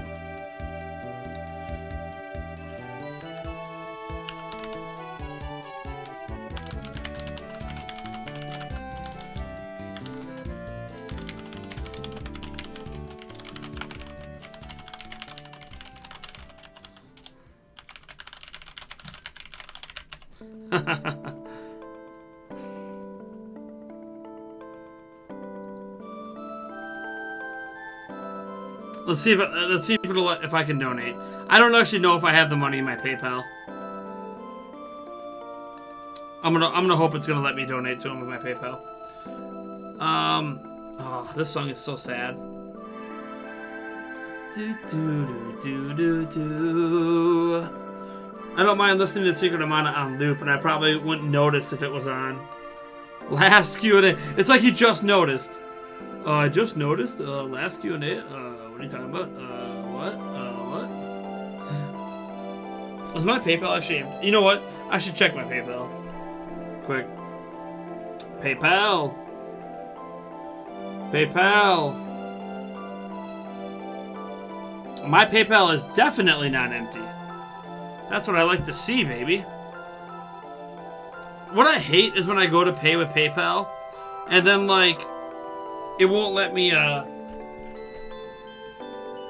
Oh, there's my... I gotta make sure I enter in the right card information. No one look at my stuff. No one look. Let me block it from you guys. My keyboard's not visible, is it? Okay, good. I'm just sending a little love to... Actually... let me send a little more love than that. Hold on. Hold on. I'm gonna show him a little more love than that on his birthday. Actually, I got paid today, so I can show him a little more love. Let's hit him with the, let's hit him with that for his birthday. Well, not that.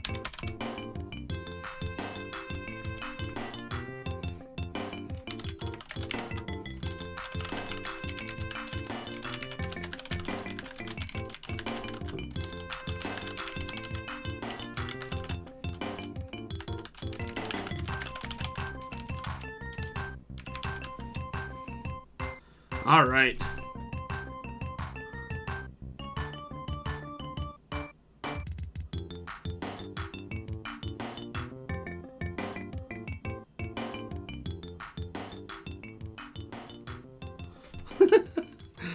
All right.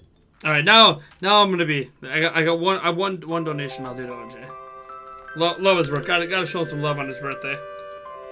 I'll be live streaming on my birthday, I think, this year, as well.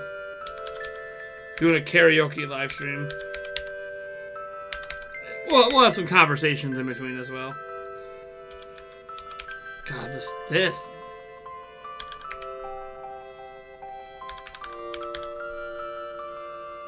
It's so dumb that I have to use my PayPal card to pay with PayPal to use my balance. Yes, I confirm. Hit them up. Come on, go through. Go through. I think it went through. See if it pops up on his stream. Music kind of reminds me of Donkey Kong Country. Hold on. I'm going to mute the music quick. I actually want to see OJ's reaction. I want to see OJ's reaction. Dude, Final Fantasy 15 veiled in black. Absolutely, my guy. I'm gonna show part of, I want to see his reaction. I want to see his reaction. We're gonna show him quick. I want to see his reaction. A stream inside of a stream. This is stream. Boy, what's up, Nathaniel? How's it going, my guy? Come on. Some amazing music. Come on, pop up. I just donated. Like I told you guys, there's only one dance that you need in your life. Come on. After you turn 25. Once you're 25 and older, there's only one. Come on, pop up. Stream delay. I know there's a stream delay. Nothing else is allowed. Oh, did it actually go through? Just shimmy. Let me make sure it actually went through. Other than the shimmy. Doing different types of dances, that's for youngins. That's for youngins. That's for people under 25. If you're over 25, there's only one dance that you do, and it's the shimmy. What the heck? You can do it at any point. You can do it at any point. Thank you so much, Quiet Lion Gaming. I do appreciate that, Mike. I don't know if it went through. Soul Bad Guy, what's your opinion on Crap Gamer? I have no opinion on Crap Gamer. People like to hate him, man. They like to destroy this guy. He's just an Xbox fan. Like I don't get mad when people are fanboys, you know? Like, people like to get mad when people are fanboys. Let me oh, look at this guy. He's a fanboy. It didn't go through. Hold on. Shine up. Oh, there we go. Now it gives me the right option. That's why it didn't go through. Hold on, we're gonna see his live reaction in a second. I see why it didn't go through. I see why it didn't go through. There's a different section. I filled out the wrong section. Alright, here we go. For his birthday. How am I gonna get mad? He's a gamer just like anybody else. People need to learn to love thy neighbor. And people have asked me that all the time. Like, what's your opinion on Crap Gamer? What's your opinion on Xbox people? I'm just like, hold on, I'll show you guys my display in a second. Once the donation goes through. He likes Xbox. He's a gamer. He's still a gamer. We treat him like he's people All right. treating that dude like he's not human.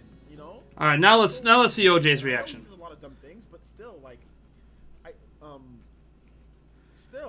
don't. Let's see it happen. That mean to him. There it is. Yo, my boy Nintendo Prime. Let's go, Toby Blaster. Let's go. My boy Prime. Let me tell you something about Prime before I read his statement.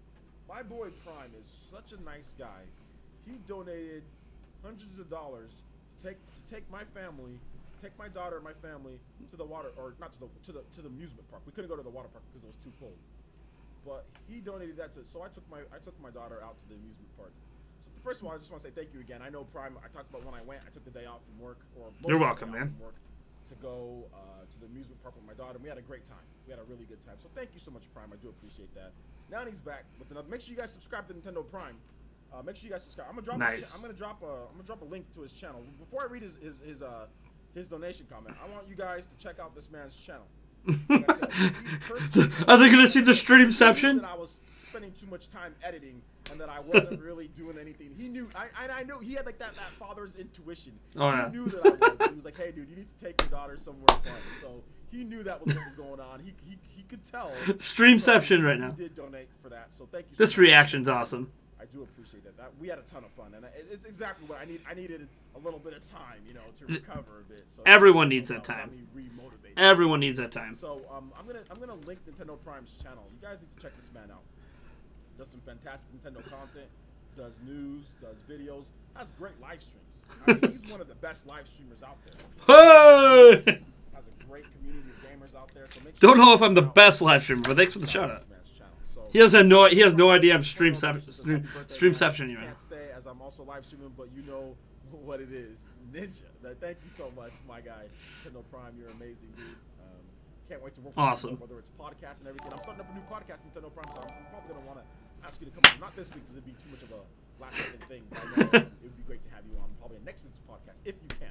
Yeah. This won't be long though. They'll only be like an hour and a half. So I'll do that. which will be fine. Sweet. Thank you, man. I do appreciate that. Streamception. Streamception. Yeah, man. Nate was drunk, but he's a great guy. Yeah, it's all good, man. It's all good. It doesn't matter if you're not. Drug dollars pay for my baby to go to the amusement park. So just as long as it's not blood money, I'm okay. Soul Bad Guy says I don't get mad at him. I feel okay. Okay. All right, that's good. We're good. I'm gonna keep his stream open a little bit, but we're good now. I just gave him a 20 spot for his birthday. Little birthday present for him. Just 20 bucks. Let's say happy birthday. Let me see. Oh, Drucifer. You know why? It's because I gave $20 and he linked my channel. Thanks, all the new subscribers and watchers. Thanks for tuning in. Yeah, we were just streamceptioning for a moment. I'm not gonna obviously stream as stream. That would a stream inside of a stream. I'm not gonna. That almost feels like stealing content a little bit. Let me actually get back to you guys' question. Oh yeah, wait. Duh. Secret of Mana. What are we doing? What are we doing? We gotta get back to that Secret of Mana soundtrack, baby. There it is. Now we're back to normal. Now we're back to normal. All right, let me scroll down. Are you gonna stay up all night again? Me, of course. I have to watch Nintendo Prime. Of course, I have to watch Nintendo Prime.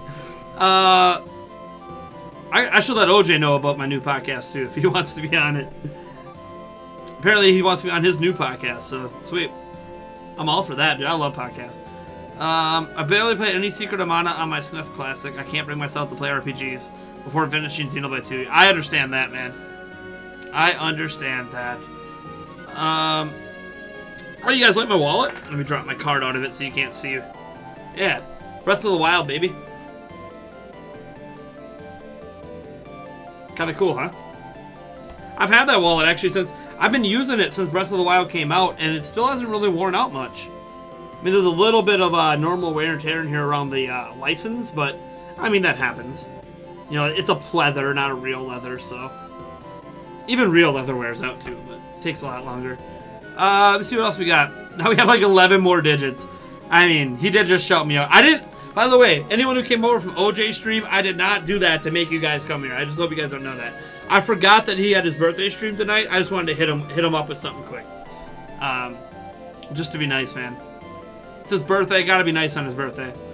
Let me see. What's my third favorite reptile? Man, reptile. Well, if we count alligator and crocodile as 1, 2, whichever order. My third favorite reptile. Man. Hold on. I'm trying to remember the name of it. Why am I drawing a blank on it? Oh yeah, the crested gecko.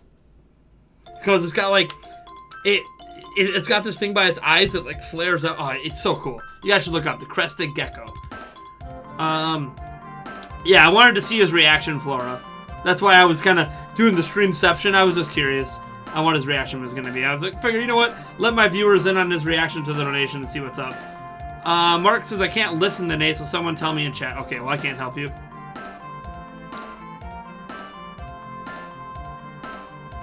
Edward Norton, you are incorrect. That is not what's happening. We are going to do a 2.5-hour podcast. It is a podcast, period. There is an hour and a half. The first hour and a half is a news podcast with those YouTubers, and then us YouTubers are sticking around and doing a Q&A with you guys for 30 minutes to 45 minutes. So it's not first hour Q&A. No. It's not a Q&A anymore. It's now a podcast that has a Q&A part to it.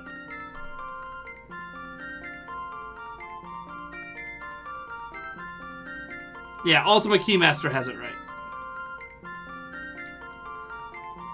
Yeah, HMK. Yep, he's the other one who's locked in right now. I have a few other people I'm messaging, trying to sort things out for the new podcast on Fridays. Let me see here. Scroll down. For those who don't know, like if you're chatting now and you're like, why isn't he responding to me? I read the entire chat, so it takes me a while to catch up sometimes. CX20, how much did I give this time? I gave OJ a 20 spot for his birthday. Figure why not? Be nice. Use the Streamlabs donation link. Give him 20 bucks. Happy birthday. That's what I give. You know, I give a lot of my friends 20 bucks on their birthday. Jucifer89. I just came from OJ Players' live stream to say what's up and leave a like. I appreciate that, man. Thank you so much. And I did see that you subscribed. Awesome, man. Streamception, yeah, dude. That's Streamception. Take a shot. I only do shots for on my streams. I only do shots for like super chats and stuff. So super chats or donations. So I just don't do for the shots I was doing during that debate when I was on his channel. That was just a special thing, right? That was just me showing people a little bit how we get down on our night live streams. My day live streams, I don't do drinks, but night live streams, I gotta let people know this is how I get down, is the shots for the donations. So I was just doing that for kind of for effect on his channel. I don't regularly just sit here and just start downing shots unless people are super chatting like crazy. No, I did not catch OJ doing the Toby live skit earlier. I missed it. I really hope he lets me watch it later. Like, even if he doesn't put it up on the channel, it gives me an unlisted link to go watch that. I love when he does. Dude, I love the Toby thing. It is amazing. Was Secret of Mana hard? It starts out easy, but it gets very difficult really quickly. So yeah, it can be a difficult game. Have I played the remake of Secret of Mana on PlayStation 4? No, I haven't, and I heard it sucks. So, I need that wallet. Yeah, dude, the wallet's sick. Let's see here. What do you think, Secret of Mana and a Zelda crossover? That would be amazing. It's not going to happen. Secret of Mana, there's been other Mana games since that just haven't been very good. I'm actually putting effort into the reptile question. Hey, you ask and you shall receive. Lizards from holes are bearded dragons, yeah. Bearded dragons are real lizards. Like, they're a real thing. A lot of people have them, I think, just because they're called dragons. People want, oh man, you should come see my pet dragon. You know, it is what it is. You like donut holes? Nice. Who doesn't like donut holes?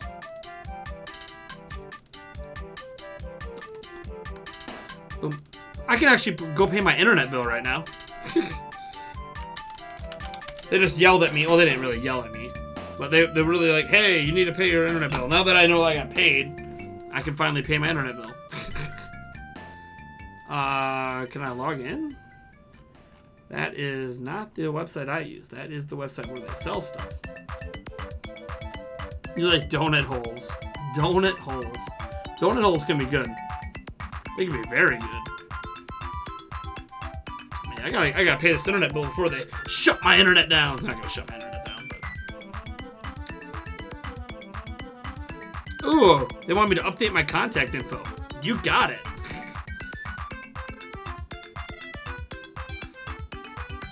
My email address. Yep, that is no longer my active email address. I'm glad they're having me update it. I do not, my Zelda Informer email address is not an active one. So I did that. And that should be it. Cool. Oh, Jucifer! Play Leave Time. Okay, yeah. Alright, let me pause the Secret of Mana here. You want me to play Leave Time for some SOM? Well, I take a shot. All right, give me a second here. Let me get that song loaded up. Leave time for love. We'll do the do we do the 15-minute? We won't go with 15-minute. That's a little intense. Let's go with. I don't want to do a remix. Let's just do the OG. It's 1:27. Got that for you, Jucifer. Let me unmute there. There we go. Leave some time for love from Secret of Mana. Good call, my man. Hey, Nightmare Ninja. While taking the shot, here you go. You got a shot of Kinky. We're almost out of Kinky. Is that the final Kinky shot? Is it it? Is that it? Oh. We'll finish off the bottle. Oh, intense.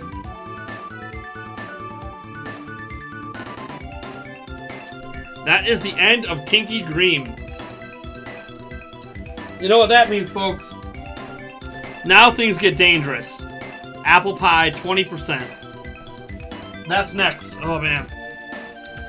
Could be a dangerous night. Should I really be paying bills on such a dangerous night? Hey, Nightmare Ninja. Welcome to the stream, my man. But thank you so much, Jucifer89. I always appreciate the support, my man. Good choice of music, by the way. Yeah. Who's here's looking forward to Sega Ages? I have to see what's on it entirely before I get super excited. I have some hope.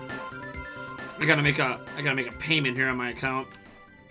I'm actually gonna pay a little bit of my next month's bill off too here, since I have the money. I'm not gonna pay that. I'm gonna pay this.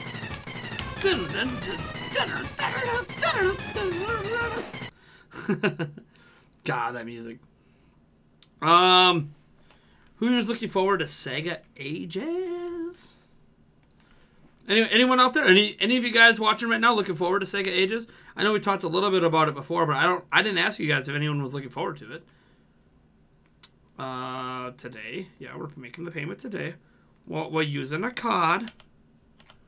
Oh, jeez. Dang card ninja stuff. I don't want you guys seeing it. One of these days, I'm gonna screw up, and you guys are actually gonna see my card number, and I'm gonna cry. Because I'm not supposed to be showing, obviously, the card number. So I'll have to cancel it right away. And it takes like a month for me to get a new PayPal card. So dumb that I can't just pay directly with PayPal for a lot of my bills. I have to have this card. Alright. That's good. No, I do not want to be in auto pay. Thanks for my payment. Awesome. And that one, that bill is not due yet, so we will wait on that bill. All right, how much is in my PayPal now? I gotta keep track. There's actually another bill I'm gonna pay.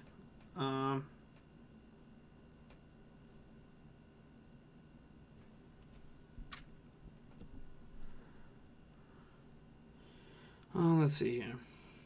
I just gotta check my PayPal because I have to pay some school registration fees coming up here. I could probably pay them right now, to be honest. But this other bill I have to pay. I just have to double check my. Okay. Let me go check. I have two other bills to take care of. Paying bills as I'm talking to you guys. Just started. Let me see here. If they gave me Sonic Adventure 2, nice guys. Just started SteamWorld Heist a couple hours ago. What a fantastic indie title. Wife and I love Adventure Pals. Nice, T.T. Oh, they're just getting another one. Final Fantasy 3 SNES. Atmo. All right. Let me get that loaded up here. We'll get that music going. Thank you again, Edward Norton, hitting us hard up here. Getting that music going. Atmo Weapon. Here we go. 2 minutes and 30 seconds. Gotcha.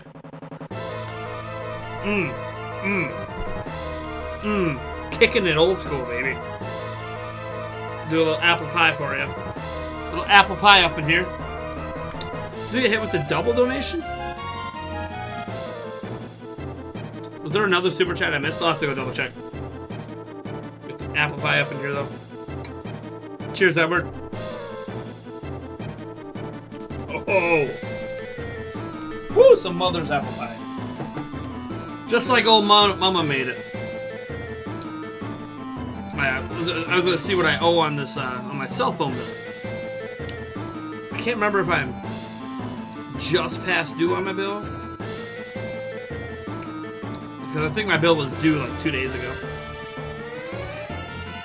Yeah. Okay. Do I want to wait on that one, or let me? The other bill I have to check's electric.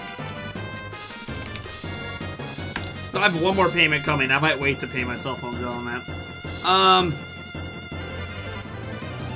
Just started playing Splatoon 2. Any tips for a beginner? Any weapons I recommend?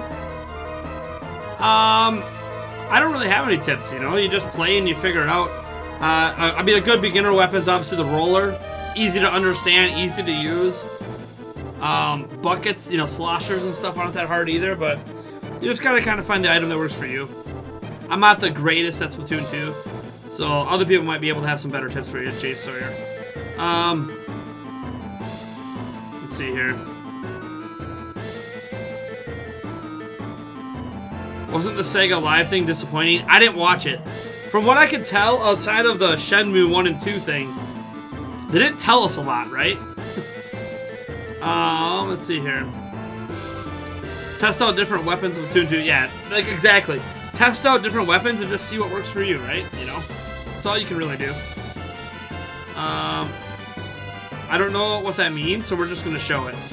4K, I have no idea what that means. I know one of those, like, K is what? I definitely start with a bucket. Yeah, buckets aren't hard to use for beginners either. But it's just one of those you gotta figure out. Like, who knew that I was gonna like the splatter shot this time around? Okay, my energy bill's actually not due yet. Holy crud.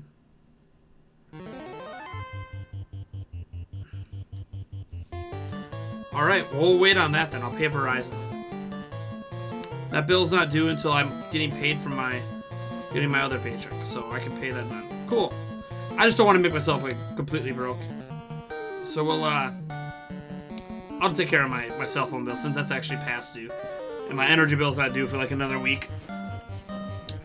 And 2 days after a week, I get my next payment. So eventually I'll be able to pay on time for once, right? Wouldn't it be good to have money in the bank?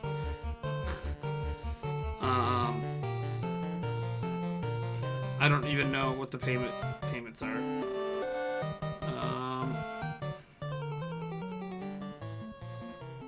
Let's pay with credit card.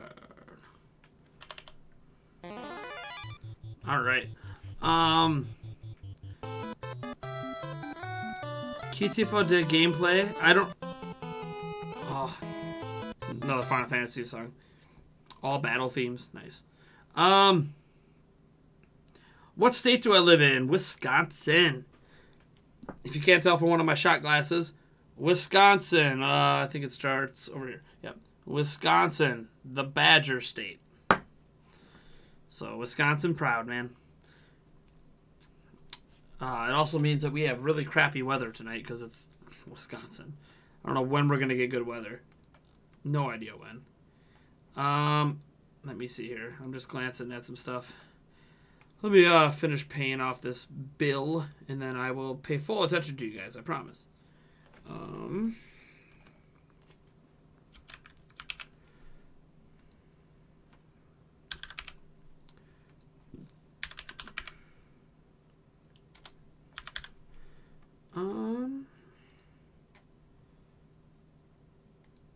me put the slash in there so they don't yell at me about it. Continue.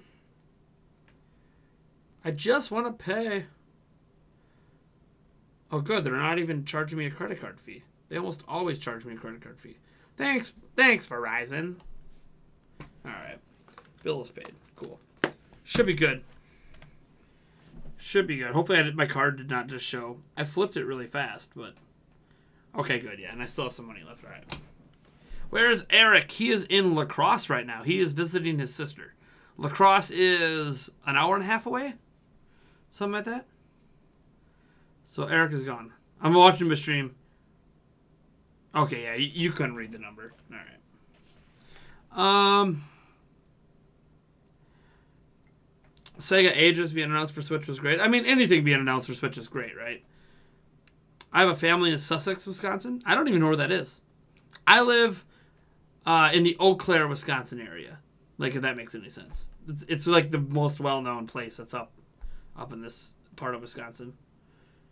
I don't actually live in Eau Claire, but I live by Eau Claire. I go to Eau Claire all the time. Like, all the time. At least 2-3 times a week I go to Eau Claire. Usually to do stuff with my kiddos. They have a lot of stuff to do there. Or relatively a lot of stuff. That's where we can go to the water park, or Action City, or the mall. Stuff like that. Children's museum. I mean, we technically have a children's museum where I live, but it's not that exciting for children.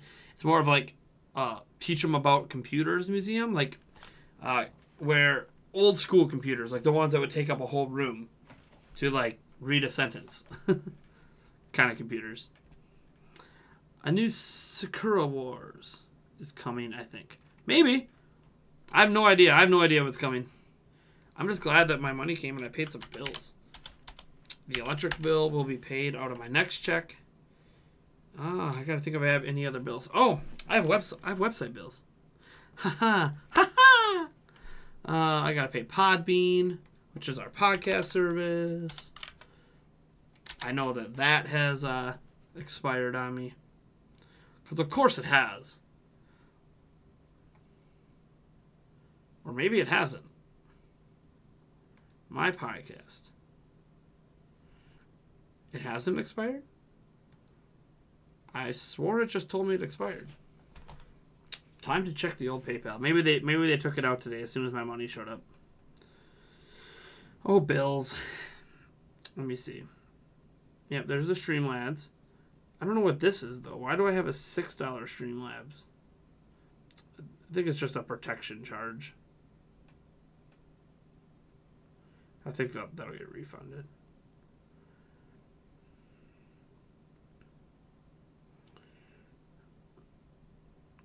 Awesome. When did that payment even come through? Does it give me a time? It does not give me a time. For broadband TV. That's my YouTube money. Let's see here. I didn't even break 1,000. Doesn't that suck? That was from my lowest month. Well, not my lowest month, but yeah. The paycheck I just got today, that you guys just saw me witness paying bills for was my YouTube check. The one that involves you guys' super chats and my ad revenue. Wasn't a very good check. That's why I can't pay my electric bill with it. But it had some down months. This month is also kind of low, but we'll see what happens by the end of it, right? Since this is my last traditional Q&A stream, then what's next? Good question, Drucifer89. So what I'm doing next is there might be one more traditional Q&A stream, but I don't think it's going to happen. Next Friday, I am launching a brand new podcast. So we already have the Nintendo Prime podcast, which Player Essence and stuff was on. But we're having... If you've ever watched Spawncast Live, we're doing a podcast similar to that, but just Nintendo. So we're having other YouTubers. HMK is on, 5J Gaming. There'll be a couple others. And we're going to be talking about Nintendo news through using Google Hangouts. And so we're going to have an hour to an hour and a half of talking about the biggest news from the week. And then we'll have a half hour to 45 minutes of a Q&A at the end. So that's what's replacing our traditional Q&As. So we're still going to have a Q&A. It just won't be one-on-one with me, if that makes sense. Oh, my last soda. I'm savoring this soda. Listening to Secret of Mana on Discord. Nice, man. When Metro Prime 4 comes out, will anyone get it?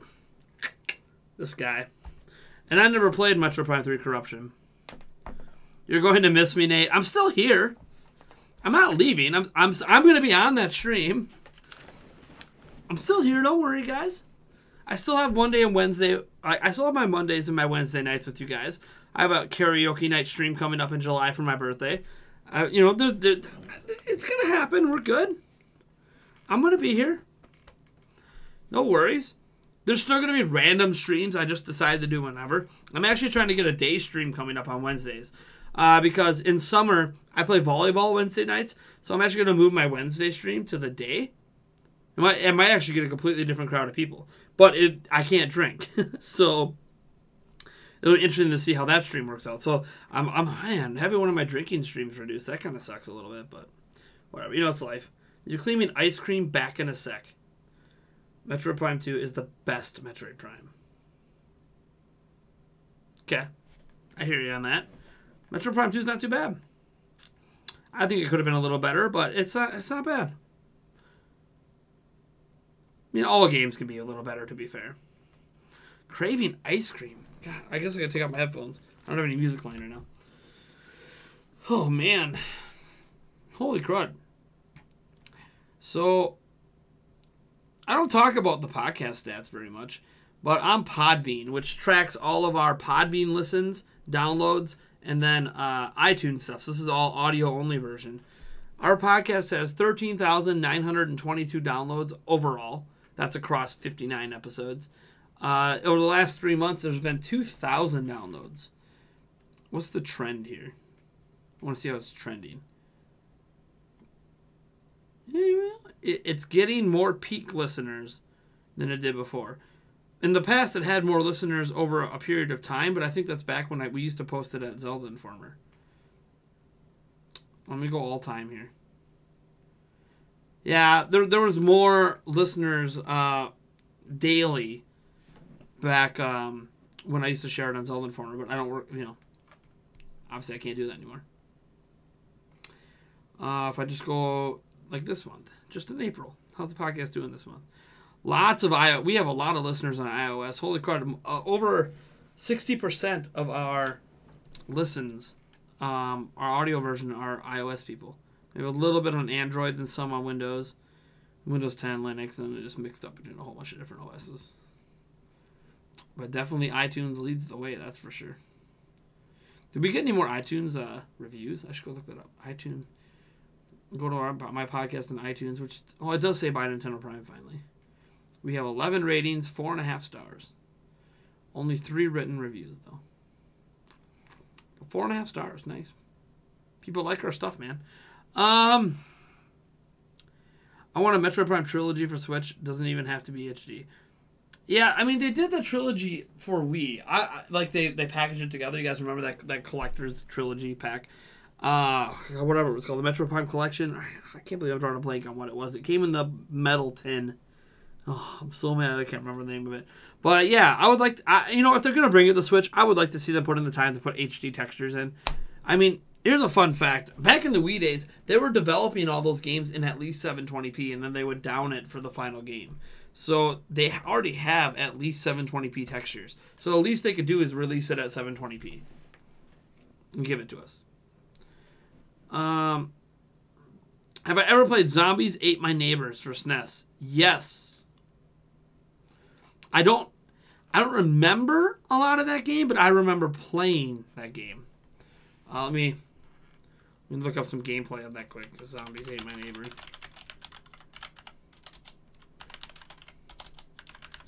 I did play it. Oh yeah. I rented that bad boy from Blockbuster. Old Blockbuster rental. Oh, yeah. Oh, yeah. Look at that game. Yeah, I remember playing that. Good times. I can't remember if it was actually a good game, to be honest. But I enjoyed. I know I had a good time with it. I rented it for a week. God, rentals for a week back then.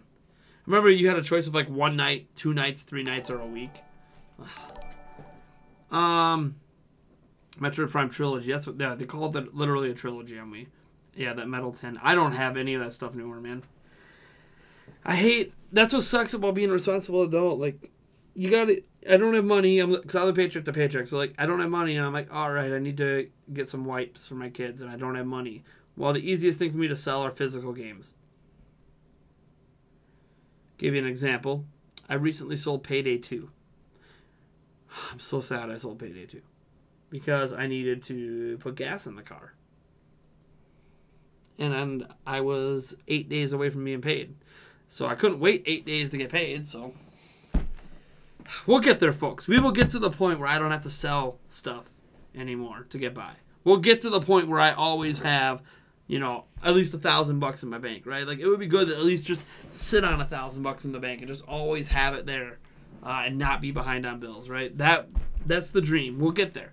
We will make it happen here at Nintendo Prime. I believe in you guys. I believe in our growth. I believe in what we're doing here. I hope you guys do too.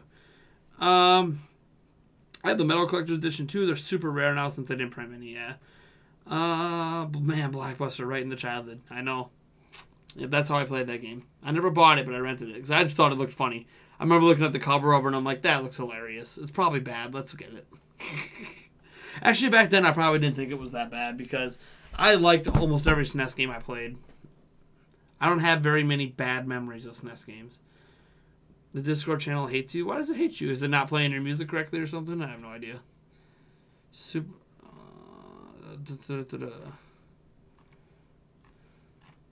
Oh, Edward put up pictures about that guy who taped all that stuff to himself. That's insane. He's trying to smuggle things in. T.T, get yourself another shot. Rest in peace, Payday 2. Yeah. I'm so sad. I was having a lot of fun with Payday 2. And I have no idea when it's going to price drop to pick it up again. Dang it. Blossom Tales. Oh, God. I got to remember. There was someone who donated 2 weeks ago $13 for me to buy Blossom Tales. And I never bought it. Well, because they did it through Super Chat, so I don't get the money for 2 months. But I told them when I got paid, I would buy Blossom Tales. Well, I got paid, so I better go pick up Blossom Tales right now. Of course, I don't really know if I have enough money on enough money. I have the money. I don't have much money left, but I have some. I don't know if I have enough space on my SD card to download it. That's the name. I kept trying to think, what was the game? And I said I was going to play that on live stream. So maybe Monday's live stream, I'll play Blossom Tales first. I'll play Blossom Tales, and then maybe on Wednesday, I'll play Secret of Mana. You know what? No. I said Secret of Mana Monday. We'll do Secret of Mana Monday, and I'll do Blossom Tales on Wednesday. God, I don't know why the name... You know why? I'm drinking. And I was drinking then. And sometimes you just remember things when you're drinking. And I remembered that it was Blossom Tales was the game I was supposed to get. It was like $14. Well, it's 15 now because the sale's over. But whatever. Blossom Tales. Yeah, it's supposed to be a lot like A Link to the Past, apparently. We'll give her the old purchase here.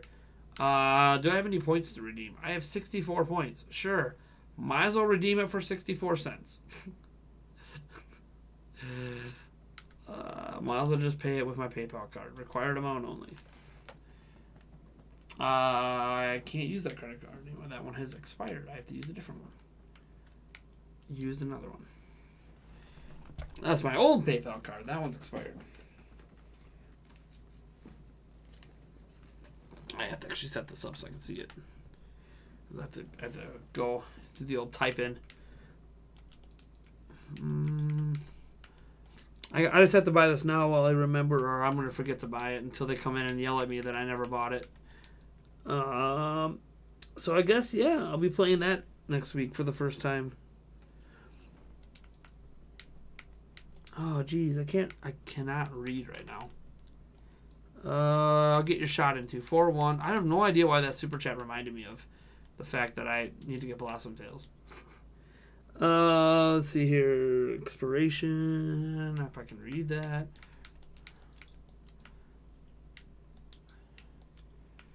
All right. All right, there's that.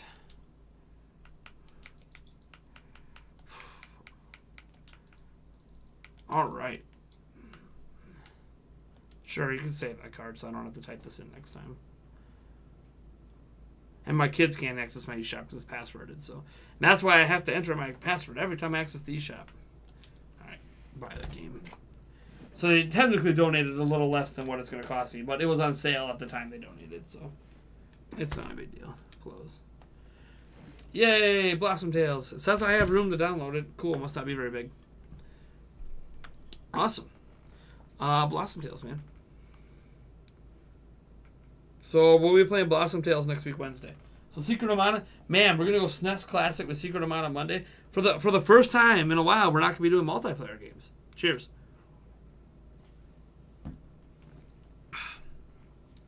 Well, thank you, T.T. For some reason, your super chat not only got me shot, reminded me that I was supposed to buy Blossom Tales for another fan who already paid for it.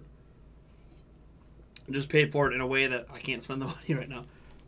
And technically, because he gave $14, minus Google's 30% cut, minus my whatchamacallit's cut, he probably gave me less than $10 to pay for it, but it's all good.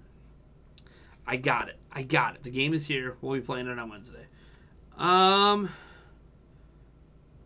Check your sound levels on your laptop.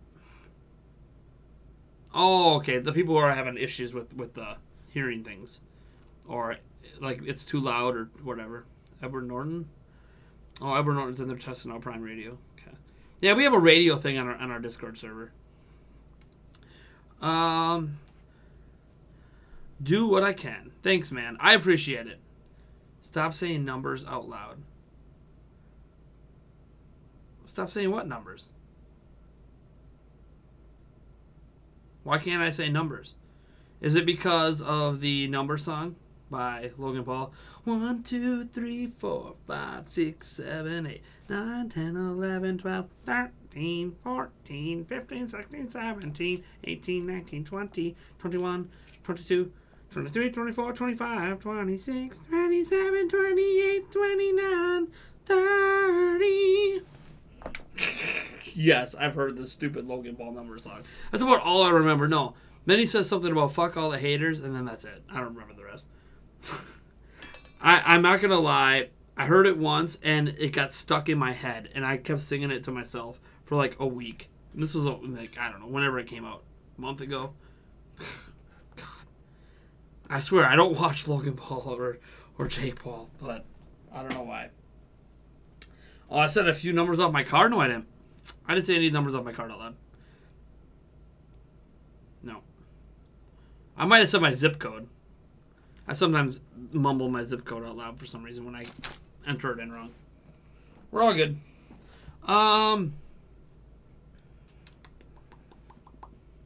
Blossom Tales is almost installed. Nice, nice. And the stream's not slowing down. Hello, awesome internet that I just paid off, so they better not be slowing me down. I swear if you're slowing me down, I'm going to be slapping you all up around here. How do I feel about putting Tetra from Wind Waker into Smash 5 to go along with Toon Link? I'm okay with that. I mean, Toon Link fits multiple games, right? So Toon Link fits Wind Waker, Spirit Tracks, Phantom Hourglass. I guess that's probably the big three that it fits. So you can argue that, and that Tetra only fits one of them. But come on, Tetra fits the one that's most recognized. So I'm okay with Tetra. The thing is, Tetra is also Princess Zelda. But then again, if there can be multiple Links, why can't there be multiple Princess Zeldas? It doesn't matter. I don't know that we need new characters from Zelda. I mean, I still want to see Groose set loose. Like, I love Groose. It's time to get him in there. You know, I would love to see more of Zelda's villains. Like, not just Ganondorf, but, like, let's get Zant up in there. Let's get Skull Kid with Majora's Mask up in there. Let's get Vaati in there, for crying out loud. Like, I want to see some more villains from Zelda in than just Ganondorf, but the chances of that happening are probably slim to none as well. Well, I shouldn't say slim to none. I mean, it's better than, you know, some random AAA third-party character getting in, I guess. What's my favorite GameCube game? That is such a good question. Oh, God. My instant reaction is Luigi's Mansion, but it's not my favorite. Hold on. I'm just bringing up my list here. I mean, obviously the Wind Waker is way up there because I love Zelda games, but that's not my favorite either. Thousand Year Door was so good. Oh, man, where is it? Hold on. Hold on. It's either that game or... Was it on here? Hold on, I gotta see if it was on here. Yes!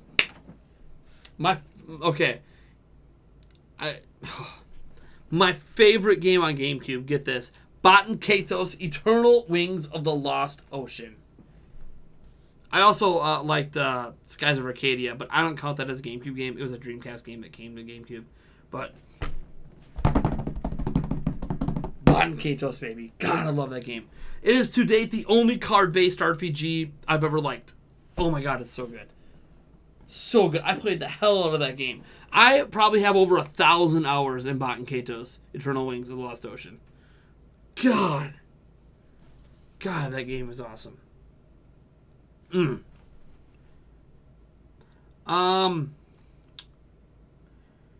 I've not seen the kids reacting to the OG Game Boy video. No, I haven't. I'm coming in late. Why is it last traditional Q&A?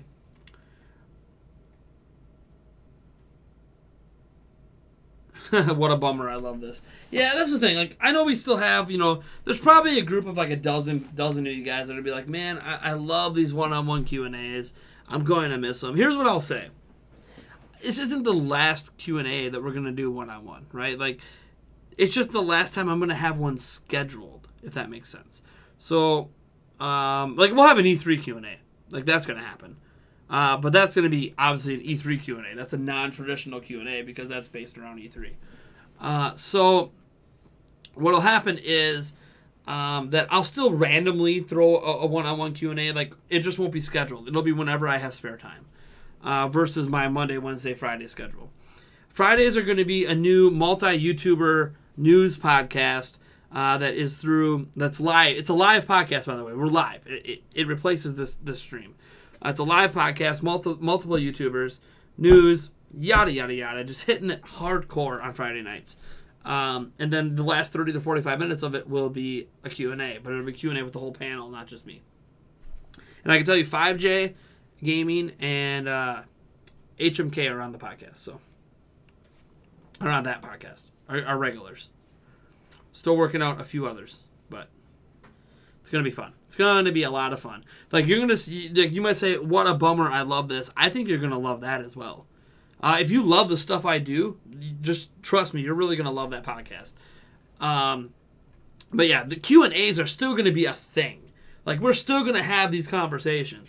They're just gonna be more sporadic and more random. So when I say this is our last traditional, it basically means it's our last time we're gonna have a scheduled night for it, if that makes sense. Because I'm not going to force myself to make time for it every week. Because I'm too focused on all the other content we're doing now. Let's see here. Hate myself for missing out on Luigi's Mansion. Well, hey, it's coming out 3DS. Or, yeah, 3DS. So you have a chance. Yeah, dude. Rebooting. Dude, I love Rogue Squadron. I was hoping when Star Wars games were starting to come back that someone, I guess EA, will make a Rogue Squadron game. Because, like, reboot it like they did Battlefront. Because Rogue Squadron was so good. Like, I hope I don't get, like, flamed for this. Rogue Squadron is 1 billion times better than Star Fox. Rogue Squadron 1, Rogue Squadron 2 destroy the entire Star Fox franchise. I'm sorry if that upsets people, but that's how good those games were. Just epic. Oh, man. I would love to see them rebooted. And that's no dissing Star Fox. Star Fox is really good. But, God, those Star Wars Rogue Squadron games are just amazing. Is Eric on the new podcast? No, he's not. Nope. Eric is not on that podcast. That podcast is a Google Hangout podcast. So one person per video kind of thing. Blah, blah, blah. If you know how Google Hangouts work. If you don't, I guess you'll see. But it doesn't mean he won't make a guest appearance once in a while. Like if he's hanging out with me on Fridays. Like I'm not going to be like, Eric, you can't come over tonight because I have the podcast. But he's not on that podcast, no. He is part of the Nintendo Prime podcast. And that podcast is going to remain, and we're going to keep doing it. Who played Star Wars Jedi Academy? I did on the OG Xbox. Pod Racer?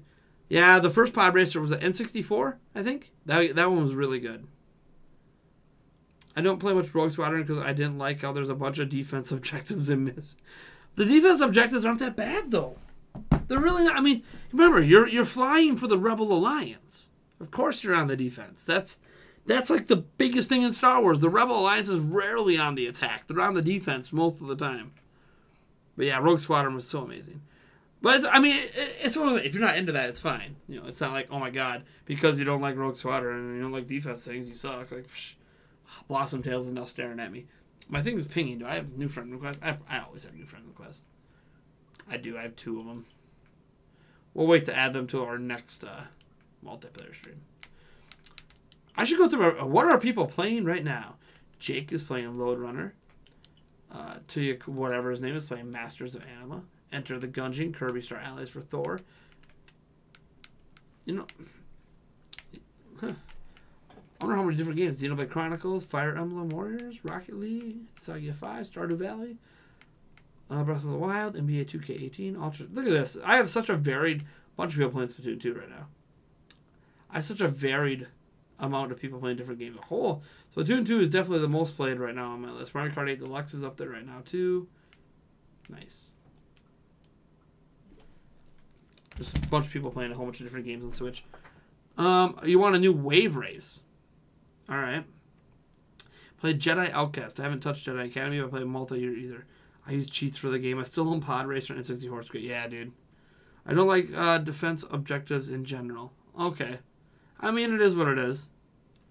If it's not really your thing. Yeah, a new Wave Race would be cool. I was really into Wave Race. My favorite version of it is still on Game Boy. Or Game Boy Advance? I think it was Game Boy Color. That was my favorite version of it. Wave Race 64 was pretty good too. But I don't know, something about that Game Boy version, the top-down views up and all over, going through some mazes and some obstacle courses. It was a lot of fun.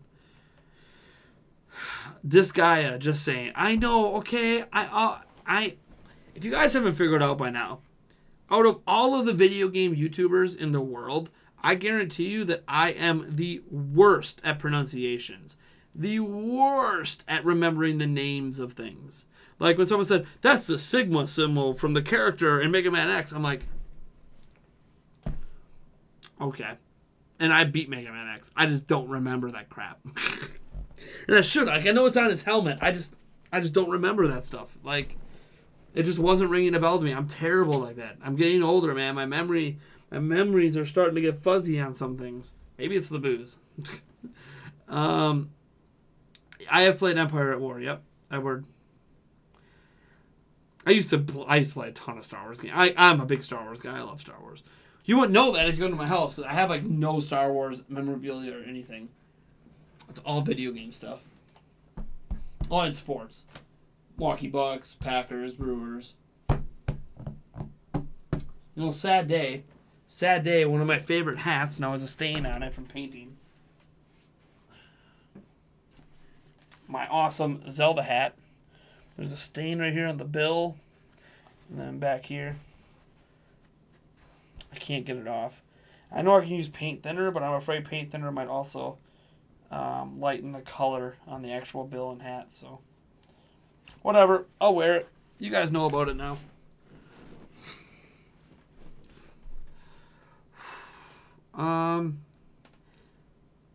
They're just innocent ribbing. I know. People, I don't think, are actually mad at me when I mispronounce things. I think they think it's funny. Some people get annoyed, of course, How can you mispronounce something so many times?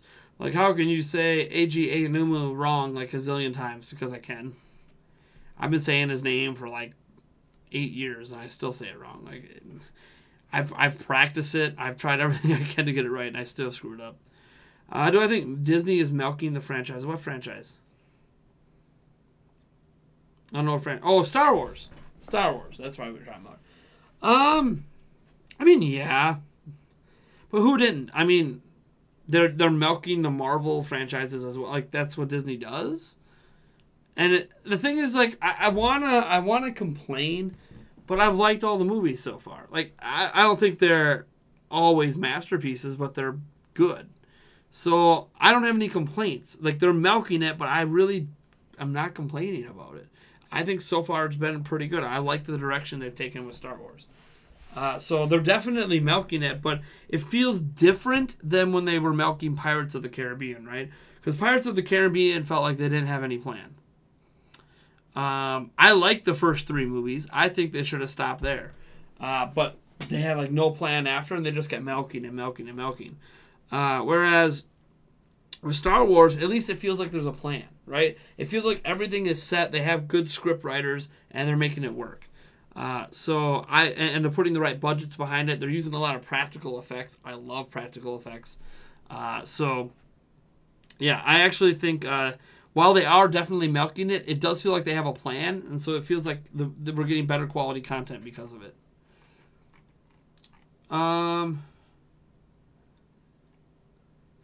All right. Well, actually, I have to go because I have to do some work at my other job before I go to bed. But it was fun, guys. Thanks for there's no like, oh my gosh, you need to come to bed or anything else happening. Like my fiance get mad at me. I looked at the time. I got to get some work done before I go to bed. So thank you guys for tuning in to our final traditional Q&A. I hope you enjoyed it. I know I had a good time. I'll see you guys next week on Monday. Well, we'll be playing Secret of Mana. Then on Wednesday, we'll be playing Blossom Tales, The Sleeping King. And then on Friday, hopefully you'll be seeing our brand new podcast. So, and our normal Nintendo Prime podcast lines on Monday as well. Prime News. You guys know the drill. Prime comments this Sunday. We will see you guys later.